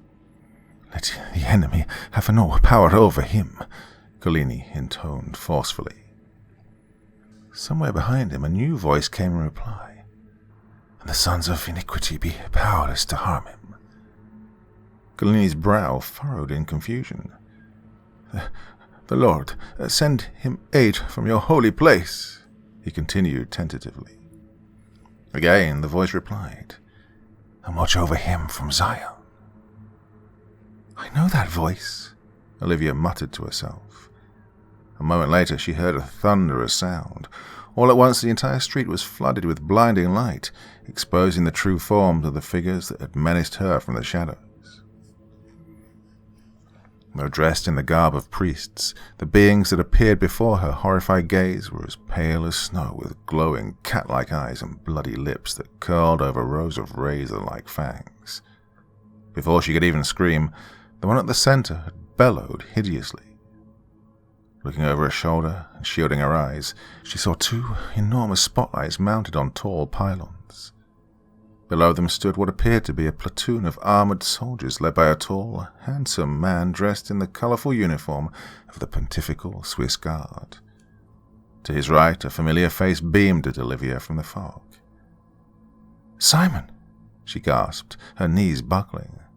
Collini caught her under the arms. "It can't be," he muttered in wild wonder.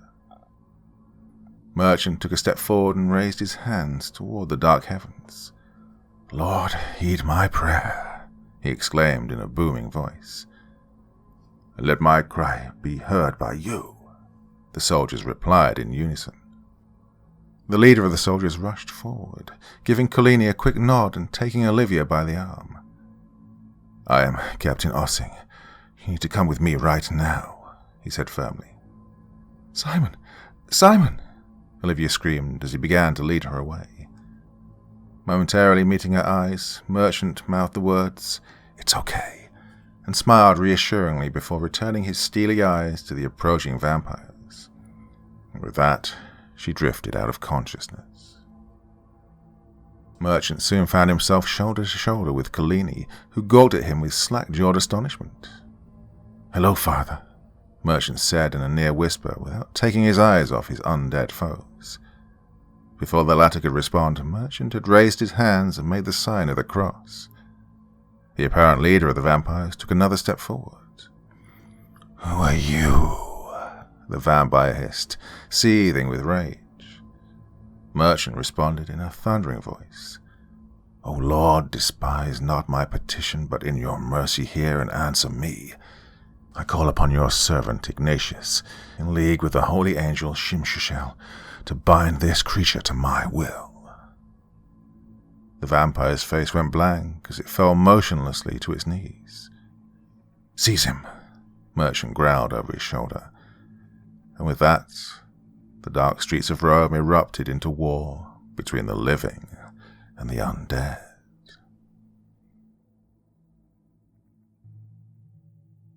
Part 6. The Word Made Flesh. In the days and weeks leading up to the attack at Santa Sabina, the members of the Institute had been preoccupied with the question of how to destroy vampires while simultaneously preventing their spirits from infecting fresh hosts. A tentative answer to this question came one morning when a breathless Collini burst into the library clutching, as he was wont to do, an ancient manuscript. The volume made a loud thud as he dropped it on the table before his wide-eyed colleagues. "Brothers," he exclaimed, "this is a book entitled De Natura et Causis Spirituum Infernaliarum, on the nature and motives of infernal spirits, which was written by the exorcist Severinus of Tours in the 12th century. Please allow me to share a passage I came across therein." Collini gently combed through the manuscript's delicate pages and, finding what he was looking for, cleared his throat. "Whereupon the Lord breathes into inanimate matter, so does his breath instill that matter with life. Thus it is said that spirit subsists within the breath, entering and exiting a body through the mouth. The same is true of infernal spirits which invade mortal bodies through this passage and are compelled to exit them in like manner. Water, too, is a source of life invested with the Holy Spirit.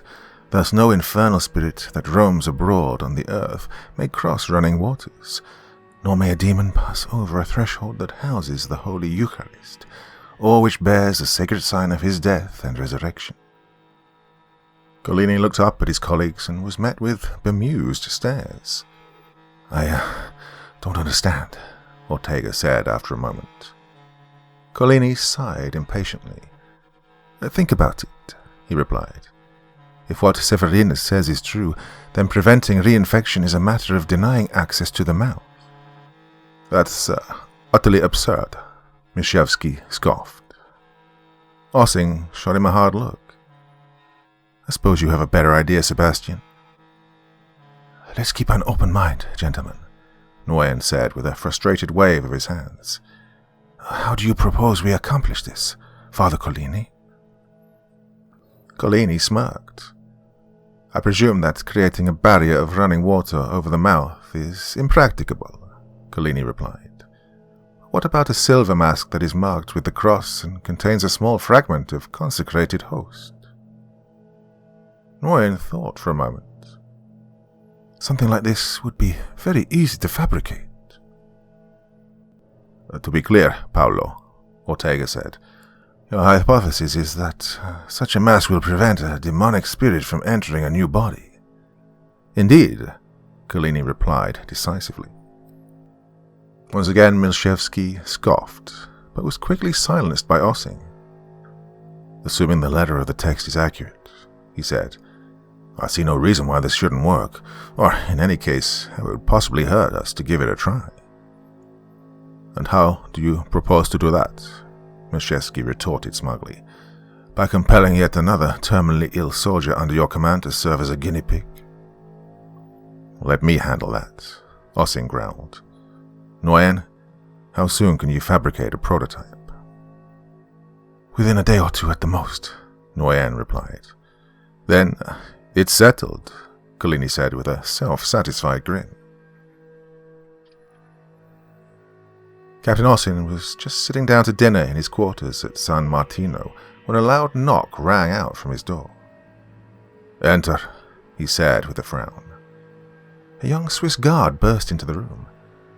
"I'm sorry to disturb you, Commander," he exhaled breathlessly. "Someone must speak with you on a matter of urgency." "Who?" Ossing inquired. "Better to see for yourself," the guard replied, gesturing over his shoulder. A moment later, the tall frame of Father Simon Merchant emerged from the shadows. Ossing jumped up suddenly, knocking over his chair. "How in the name of—" Merchant cut him off brusquely. "There's no time, Ossing," he said. "Where's Collini?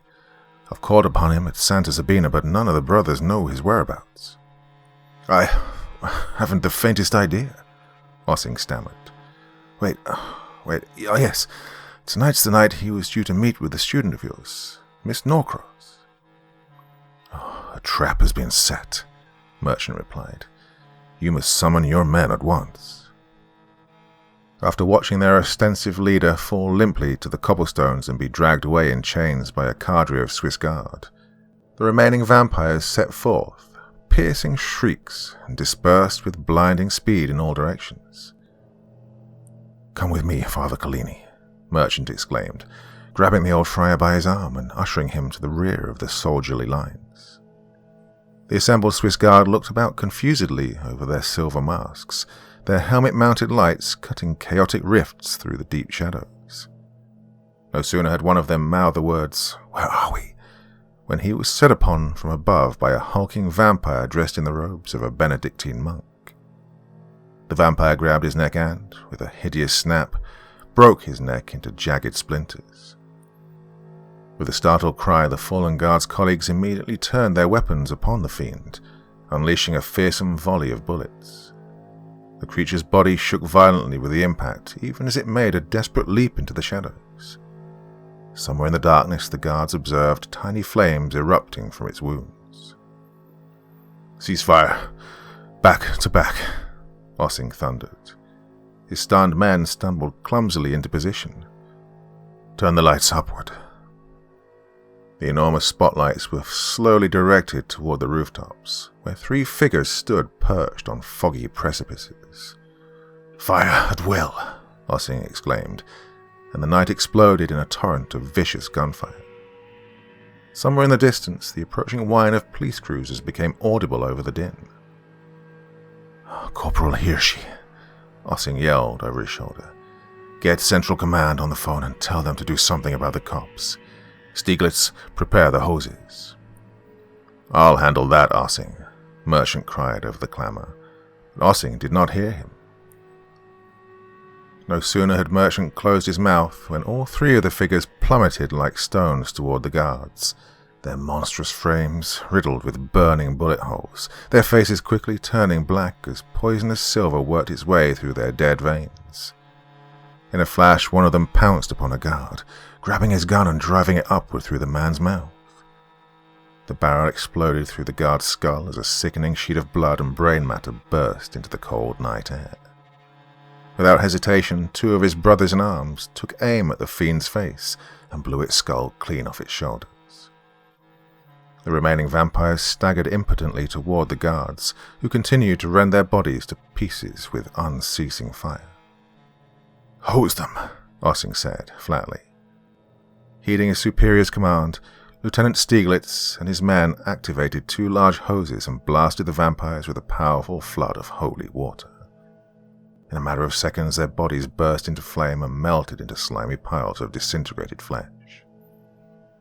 Somewhere to the right, their comrade succumbed to his wounds, disappearing in a cloud of fiery ash. "Ceasefire!"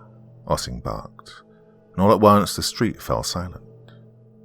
Merchant and Collini, who had watched the onslaught from the rear of the line, stood huddled together in speechless awe.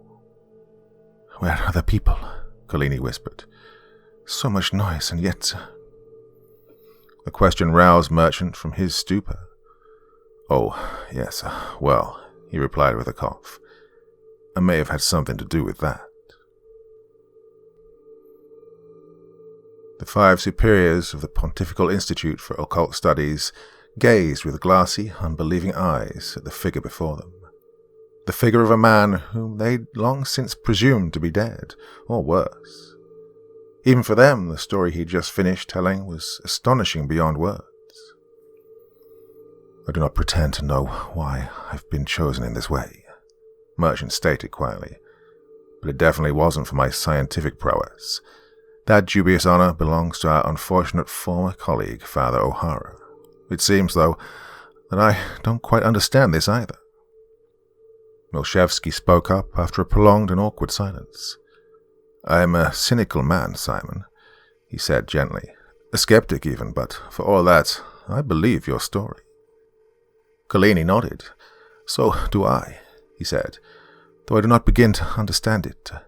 It seems to me that much of what God has revealed to you was promulgated long ago. For example, in the 4th century Gnostic text, De Deo Lucis et de Deo Tenebrae. And look what happened to the Gnostics," Nguyen remarked dryly. "That is my point," Collini replied. "Perhaps the Church—" "With respect, Dom Collini," Merchant interjected, "I think this is perhaps a topic for another time." Collini sighed. Perhaps," he replied plaintively. "But to the issue at hand, I must ask, Father, how is it that you were able to subdue the creature with such ease? Come to that, what of the mysterious forefending of crowds of bystanders? Well, it was hardly with ease, the merchant laughed. Suffice it to say that God is willing to provide us with a certain degree of assistance, owing to the severity of the situation in which we find ourselves. It must be emphasized, however, that assistance is very deliberately limited. Ultimately, we are responsible for handling matters ourselves. Well, that's encouraging, isn't it? Ossing quipped. Merchant grinned. We've already demonstrated that we possess the degree of intellectual and military power necessary to best our opponents in battle. But winning the war is a different story. Fortunately, God has placed tools at our disposal in this regard, but those tools are only efficacious if we have faith. And what are these tools? Ortega inquired earnestly. We've long since mastered the art of destroying vampires, Merchant replied, and now we know how to prevent their spirits from moving among mortal bodies. What we've not known, nor even sought to know, since the Church has, rightly or wrongly, dissuaded us from investigating it, is how to reverse the effects of vampiric infection. Although everything we have ascertained with regard to the physical aspects of vampirism is true, we were mistaken in trying to achieve such a reversal through scientific means. As it turns out, Father Collini was right. The solution is exorcism, albeit of a special sort. Special how? Ossing quizzed puzzlingly. And in any case, how could we possibly perform exorcisms on legions of vampires who are attacking us in the field? I believe I know the answer to the first question, Collini mused, but I am curious to hear how Father Merchant will respond to the second. Merchant smiled wearily. Simply put, the power of the right lies in the words, and words need not to be spoken. I'll say more about that presently, but if I may again change the subject, we need to address the underlying cause of this ambush. It would appear, gentlemen, we have a Judas in our ranks. Olivia Norcross slowly opened her eyes and found herself lying on a musty-smelling bed in a damp, dimly lit room. All at once she became aware of the presence of Simon Merchant, who sat next to her with a small, sad smile on his face. "Simon," she croaked weakly. Merchant handed her a glass of water. "You've been out for quite a while," he replied with a soft voice. "Drink this." She did as suggested. "What's going on?" she inquired after a moment. "What happened to you?" Merchant sighed. "Well, that's a story for another time," he replied. "The most important thing right now is making sure you're okay and getting you home." Olivia shot bolt upright in the bed. "Not a chance!" she exclaimed fiercely. Merchant placed his hands on her shoulders and gently set her back against the pillows. "Hey, take it easy," he said. "Take it easy," she replied. "I've traveled halfway across the world to find you, and now that I have, you're sending me packing? No way, Jose." All right, Merchant said. "There's no need to talk about it right this instance. For now, you need to rest." The curtains of Cardinal Michelet's opulent quarters fluttered and, with a startled yelp, he once again found himself in the gruesome presence of the vampire formerly known as Gerard O'Hara. "Good evening, Your Eminence," the vampire intoned sardonically. "The master asked me to pay you a little visit. He'd have come himself, but, alas, he's not much for conversation." "I know what it is about. Please let me explain," Michelet stammered. The vampire leered. "By all means," he replied in a devilish voice. "I did everything I was supposed to do," the cardinal whimpered, wringing his hands frenetically. "How could I have possibly known about Merchant?" "I suppose you couldn't have," the vampire sighed. "In any case, the master isn't interested in crying over spilled milk. He wants to get to the bottom of Merchant's reappearance, and as well as the newfound powers he appears to have acquired in his absence. More importantly, he wants to know the Institute's next steps." "Of course," Michelet replied, simperingly. "You have my word." The vampire nodded menacingly. The master doesn't care about who's responsible for what, only about obtaining the desired results. If those results fail to materialize going forward, my dear Cardinal Michelet, the master will rip out your still beating heart with his bare hands and feast upon it before your dying eyes. Understood? Michelet winced and gave a slight half nod by way of response. The vampire vanished before his eyes. From Rabbi Ibrahim ben Suleiman's Atrahat Ean al-Sir, a treatise on sorcery, translated from the Arabic by Father Paolo Collini, O.P. The word was given to mankind by God in written form, so as to withstand the vicissitudes of fate and endure untarnished through the centuries. It is for this reason that the physical form of the holy text is itself sacred and so must be treated with utmost honor and reverence. The Torah scrolls and even the written commentaries of the sages possess enormous spiritual power simply in virtue of the words they contain. Thus are they said to be effective weapons against all manner of sorcery and diabolical force more generally, to cure every ailment and injury, and even to restore the dead to life. Merchant exited Olivia's room and quietly closed the door behind him.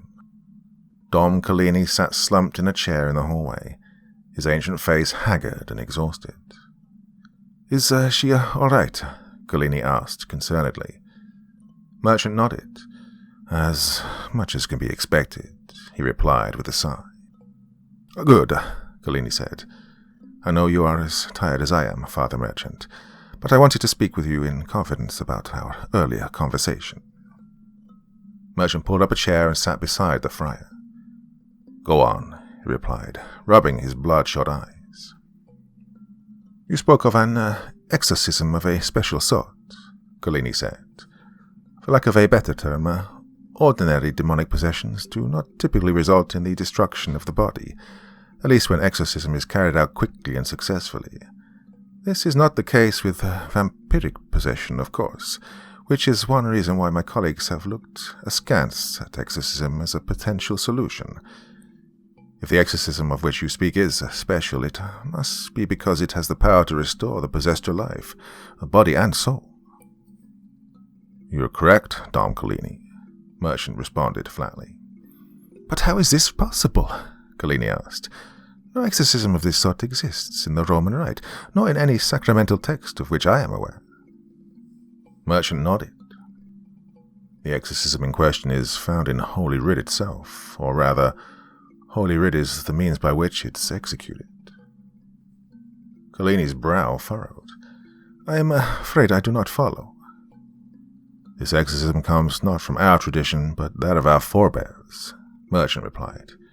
"It's buried deep in the Kabbalistic texts, and even there it's shrouded in obscurity.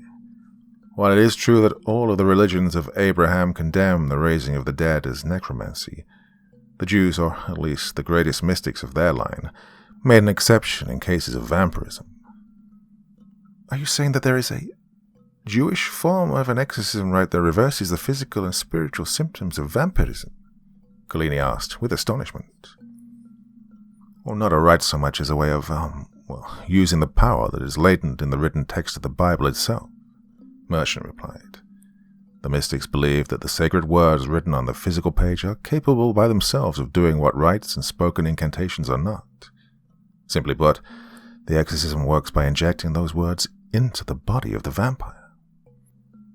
"That's not really putting it simply, Father," Collini scoffed. Merchant grinned. "Yeah, I know, he said, patting Collini lightly on the shoulder. "I'll take a shot at explaining it more clearly to you and the others once I've had some sleep.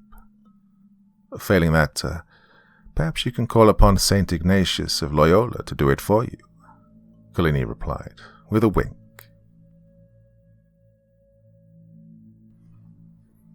Part 7. From La Repubblica, Monday, 30th of March. Vatican City.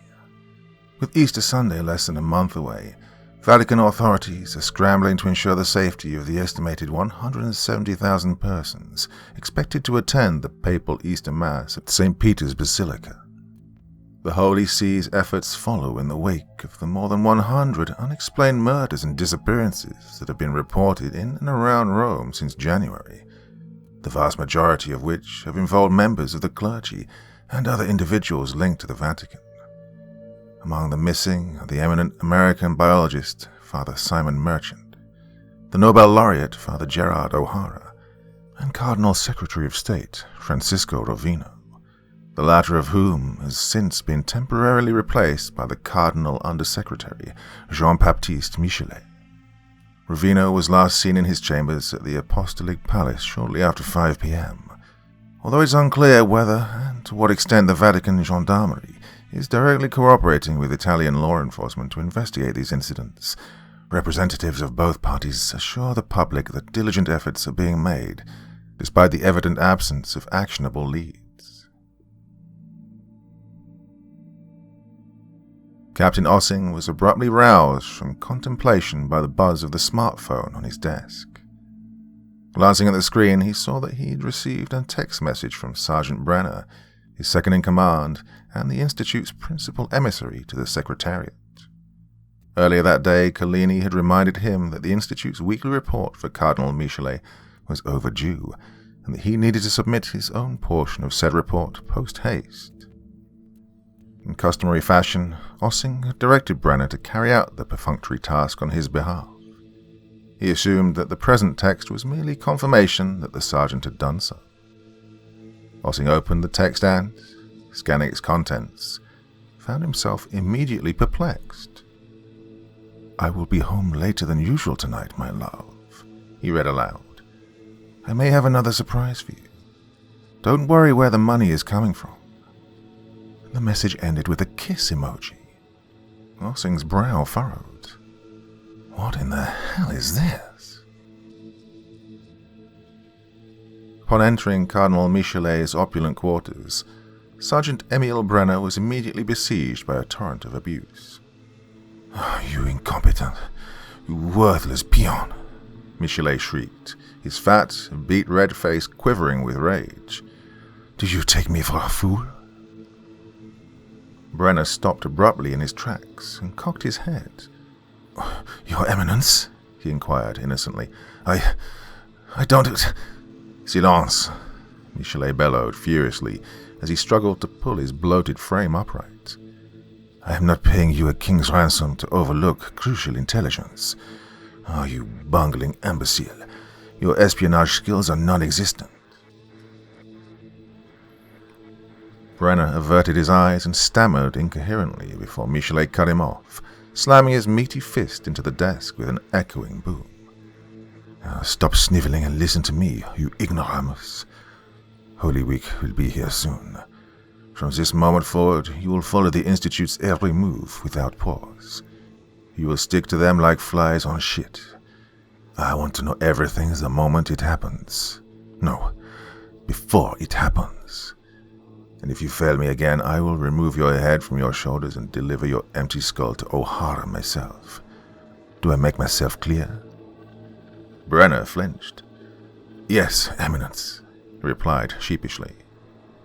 His mind reflexively turned to the blunder that he committed earlier that day, when he accidentally sent a text message to his superior that had been intended for his wife.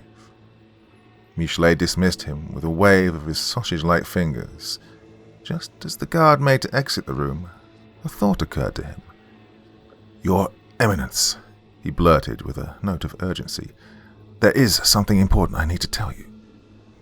Michelet heaved an impatient sigh. "Oh, please do not waste my time, Brenner," he spat. Brenner shook his head spasmodically. "The leadership of the Institute has dispatched Swiss Guard to stand watch outside their respective quarters at night," he gushed. "I know for a fact that Ortega will be alone at San Bonaventura this evening. If it pleases you, I can devise some pretext or another for dismissing the guard on duty." Michelet's eyes narrowed. Well, he mused deviously. "Perhaps you are not such a fool after all, Brenner." Simon Merchant found himself standing before two enormous, richly carved doors. All at once he became aware of the presence of Olivier, who, Merchant noticed, was inexplicably clad in the garb of a Carmelite nun. "They're waiting for you," she said in a ghost-like voice.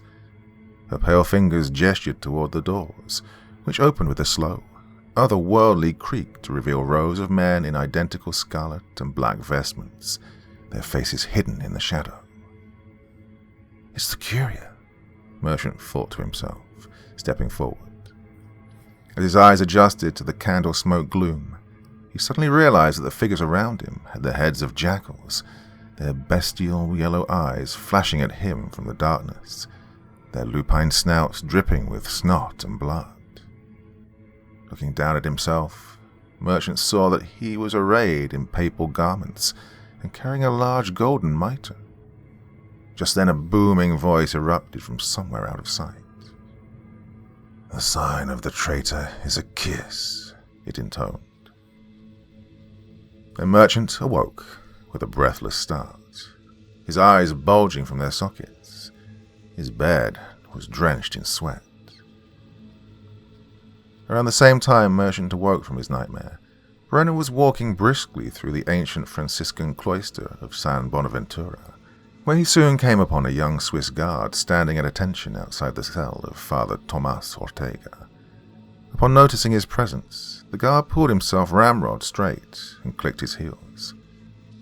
"At ease, Private," Brenner said in a near whisper. "I am here to relieve you from your post." The guard gave Brenner a confused glance from the corner of his eyes. "So," he replied. "The order comes from the captain himself," Brenner said. "He did not offer any explanation." The guard gave a quick salute before pivoting on his heels and disappearing into the shadows of the corridor. Brenner surveyed the surrounding darkness nervously. A few moments later, he rapped lightly on Ortega's door, signaling to his co-conspirator that the coast was clear. No sooner had the noise roused Ortega from fitful slumber than the window of his cell swung open, flooding the small room with chill. Turning his head toward the window, the half-awake friar beheld a pair of glowing yellow eyes glaring at him over a grinning, saw-like mouth. Before he even had a chance to scream, the figure leapt soundlessly from its perch and pounced, its hideous fangs closing over the friar's jugular like a trap, its talons tearing his struggling frame to bloody ribbons. The figure vanished as quickly as it appeared, stealing silently into the cold night and leaving no sign of its presence, save the gore-sprayed walls and the gawking, frozen face of its mutilated victim. The following morning, Merchant stumbled groggily into the library, where his colleagues were waiting for him, all except Ortega. Slumping into a chair and rubbing his raw, bloodshot eyes, Merchant yawned audibly. "Rough night?" Myslevsky inquired with a smirk. Merchant forced out a chuckle before abruptly looking away with a furrowed brow. I had a dream," he stammered, his eyes wandering about the room as he struggled to jog his memory. A moment later his eyes widened. "The sign of the traitor is a kiss," he exclaimed suddenly. Collini shot him a confused look. "Come again?" A voice in the dream said, "The sign of the traitor is a kiss," Merchant replied breathlessly. All at once, Ossing remembered the bizarre text message from Brenner. Had it not ended with a kiss emoji? Sitting bolt upright in his chair, he began to survey the room wildly. "Hey, where is Ortega?" In what seemed like a matter of seconds, the 5 men thundered into the dormitory of San Bonaventura, startling a handful of unsuspecting friars and nearly colliding with a young Swiss guard who was making to leave. Ossing grabbed the man by his shoulders. "Private," he gasped, "have you seen Father Ortega?" No, sir," he stammered confusedly. Ossing shook him so hard that his teeth chattered. "Have you been here all night?" Ossing demanded. No, sir," the guard replied. "Only since 0400. when I relieved Sergeant Brenner." Ossing visibly bristled. "Brenner?" A moment later, Ossing was hammering frantically on Ortega's door. "Father Ortega," he screamed. "Ortega, are you in there?" When no response came, Ossing gestured to his colleagues to stand aside before raising his boot and kicking down the locked door with a splintering crack. He was immediately met by the glazed, lifeless eyes of the dead. Behind him, he could hear the others gasping. Whirling around to meet their horrified gazes, Ossing erupted. "Brenner! It's Brenner!"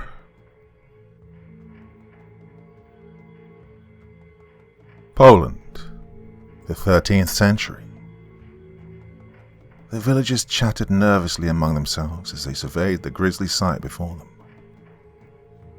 Lying in a newly dug tomb was the disinterred corpse of Yakov ben Levi, its lips dripping with fresh blood, his burial shroud stained with gore. The elder tugged his beard thoughtfully as he surveyed the body. "Untitled," he stated decisively, before turning to a young boy at his side. "Shimon," he said, "you must fetch the rabbi at once." The boy nodded before sprinting at breakneck speed toward the forest, where the famed rabbi of Verushanka dwelled in a small hermitage of stone and thatch.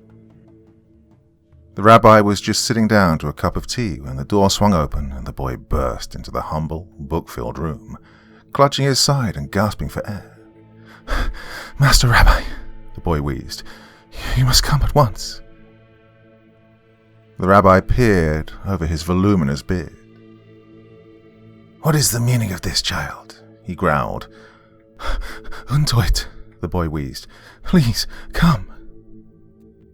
About half an hour later, the boy emerged from the forest, the rabbi following a few paces behind him with a large sack slung over his bony shoulders. Upon seeing the rabbi, the villagers fell silent, falling to their knees and averting their eyes. As he drew near, a few made to kiss the hem of his robe. The rabbi shook them off. "Where?" he inquired gruffly. The elder rose from his knees and bowed reverently before gesturing to the open tomb. The rabbi gave a nod, his eyes narrowing. "Has it fed?" The elder snapped his fingers. "Bring the maiden," he said over his shoulder. A few moments later, a pair of men produced a stretcher on which lay the small, pale body of a girl. The rabbi bent down and placed a gnarled hand on the girl's cheek. "Ah, still warm," he muttered softly. Gently turning her head to expose the neck, he ran his fingers over a pair of tiny wounds. "Ah, there's time yet." The rabbi struggled to his feet and pointed at the corpse of Yakov ben Levi. "It is too dark here," he stated flatly. "Take the body and place it in the sunlight." The elder snapped his fingers again, whereupon a large man grabbed the corpse by its ankles and dragged it away from the tomb, pulling it slowly through the dirt into a sliver of twilight a few yards away. All at once the corpse's eyes shot open, its bloody mouth erupting into a fiendish hiss. The villagers davened and muttered prayers as they watched it burst into flames. The rabbi gave a satisfied nod before stooping to rummage through his bag. "Open the mouth," he said, gesturing to the young girl. A moment later, he produced a small scrap of parchment on which was clearly visible the inked strokes of the Holy Torah. Far below the bustling cobbles of Trastevere, the vampire formerly known as Gerard O'Hara cast his yellow eyes upon a thin sliver of sunlight gleaming weakly on the floor of the crypt. A second vampire stood nearby, awaiting direction. "Approach the light," O'Hara commanded brusquely. The creature bristled apprehensively and, muttering its assent, took a few furtive steps forward. O'Hara observed carefully as it placed its fingers into the glimmer of sunbeam, the pale flesh brightening to a brilliant white. There was no flame to be seen. O'Hara leered. "Now place your whole hand into the light. What do you feel?" The vampire complied, gawking with amazement at its unblemished hand. "I feel warmth, but there is no pain," it hissed. O'Hara's leering grin widened as he motioned for the creature to move forward. Before it could do so, however, he noticed that its hand had begun to emit thin strands of smoke, the flesh erupting into furious blisters. "It burns!" the creature wailed, recoiling into the darkness. O'Hara heaved a frustrated sigh. Damn it all," he growled. "We are closer, but time is not on our side."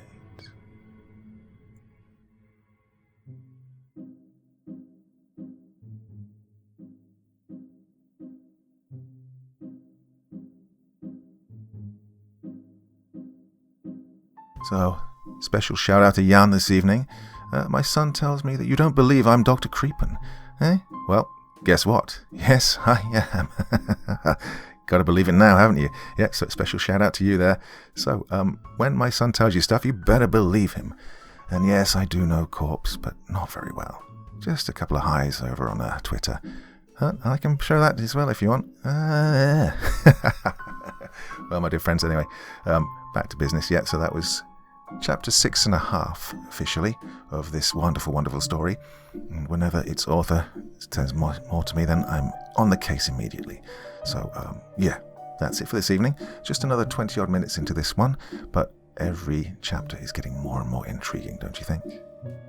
Yes. Well, my dear friends, back again with a podcast tomorrow night, and something here on Friday.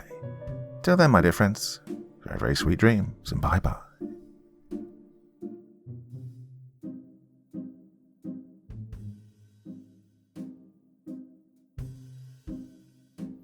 Thank you so much for taking the time to listen to this story today. Really means a lot to me and to the author of the story, of course. Well, if you want to know more about me, I'm pretty much everywhere on social media. You can find me on Facebook, Twitter, Instagram. You can download my music on SoundCloud. I've got a Patreon if you feel like. Throw me $1 or $2. Very much appreciated. And of course, on Reddit, I have a place where you can leave stories if you want me to read one that you've written. Well, hoping to see you all again very soon. Till then, sweet dreams. Bye-bye.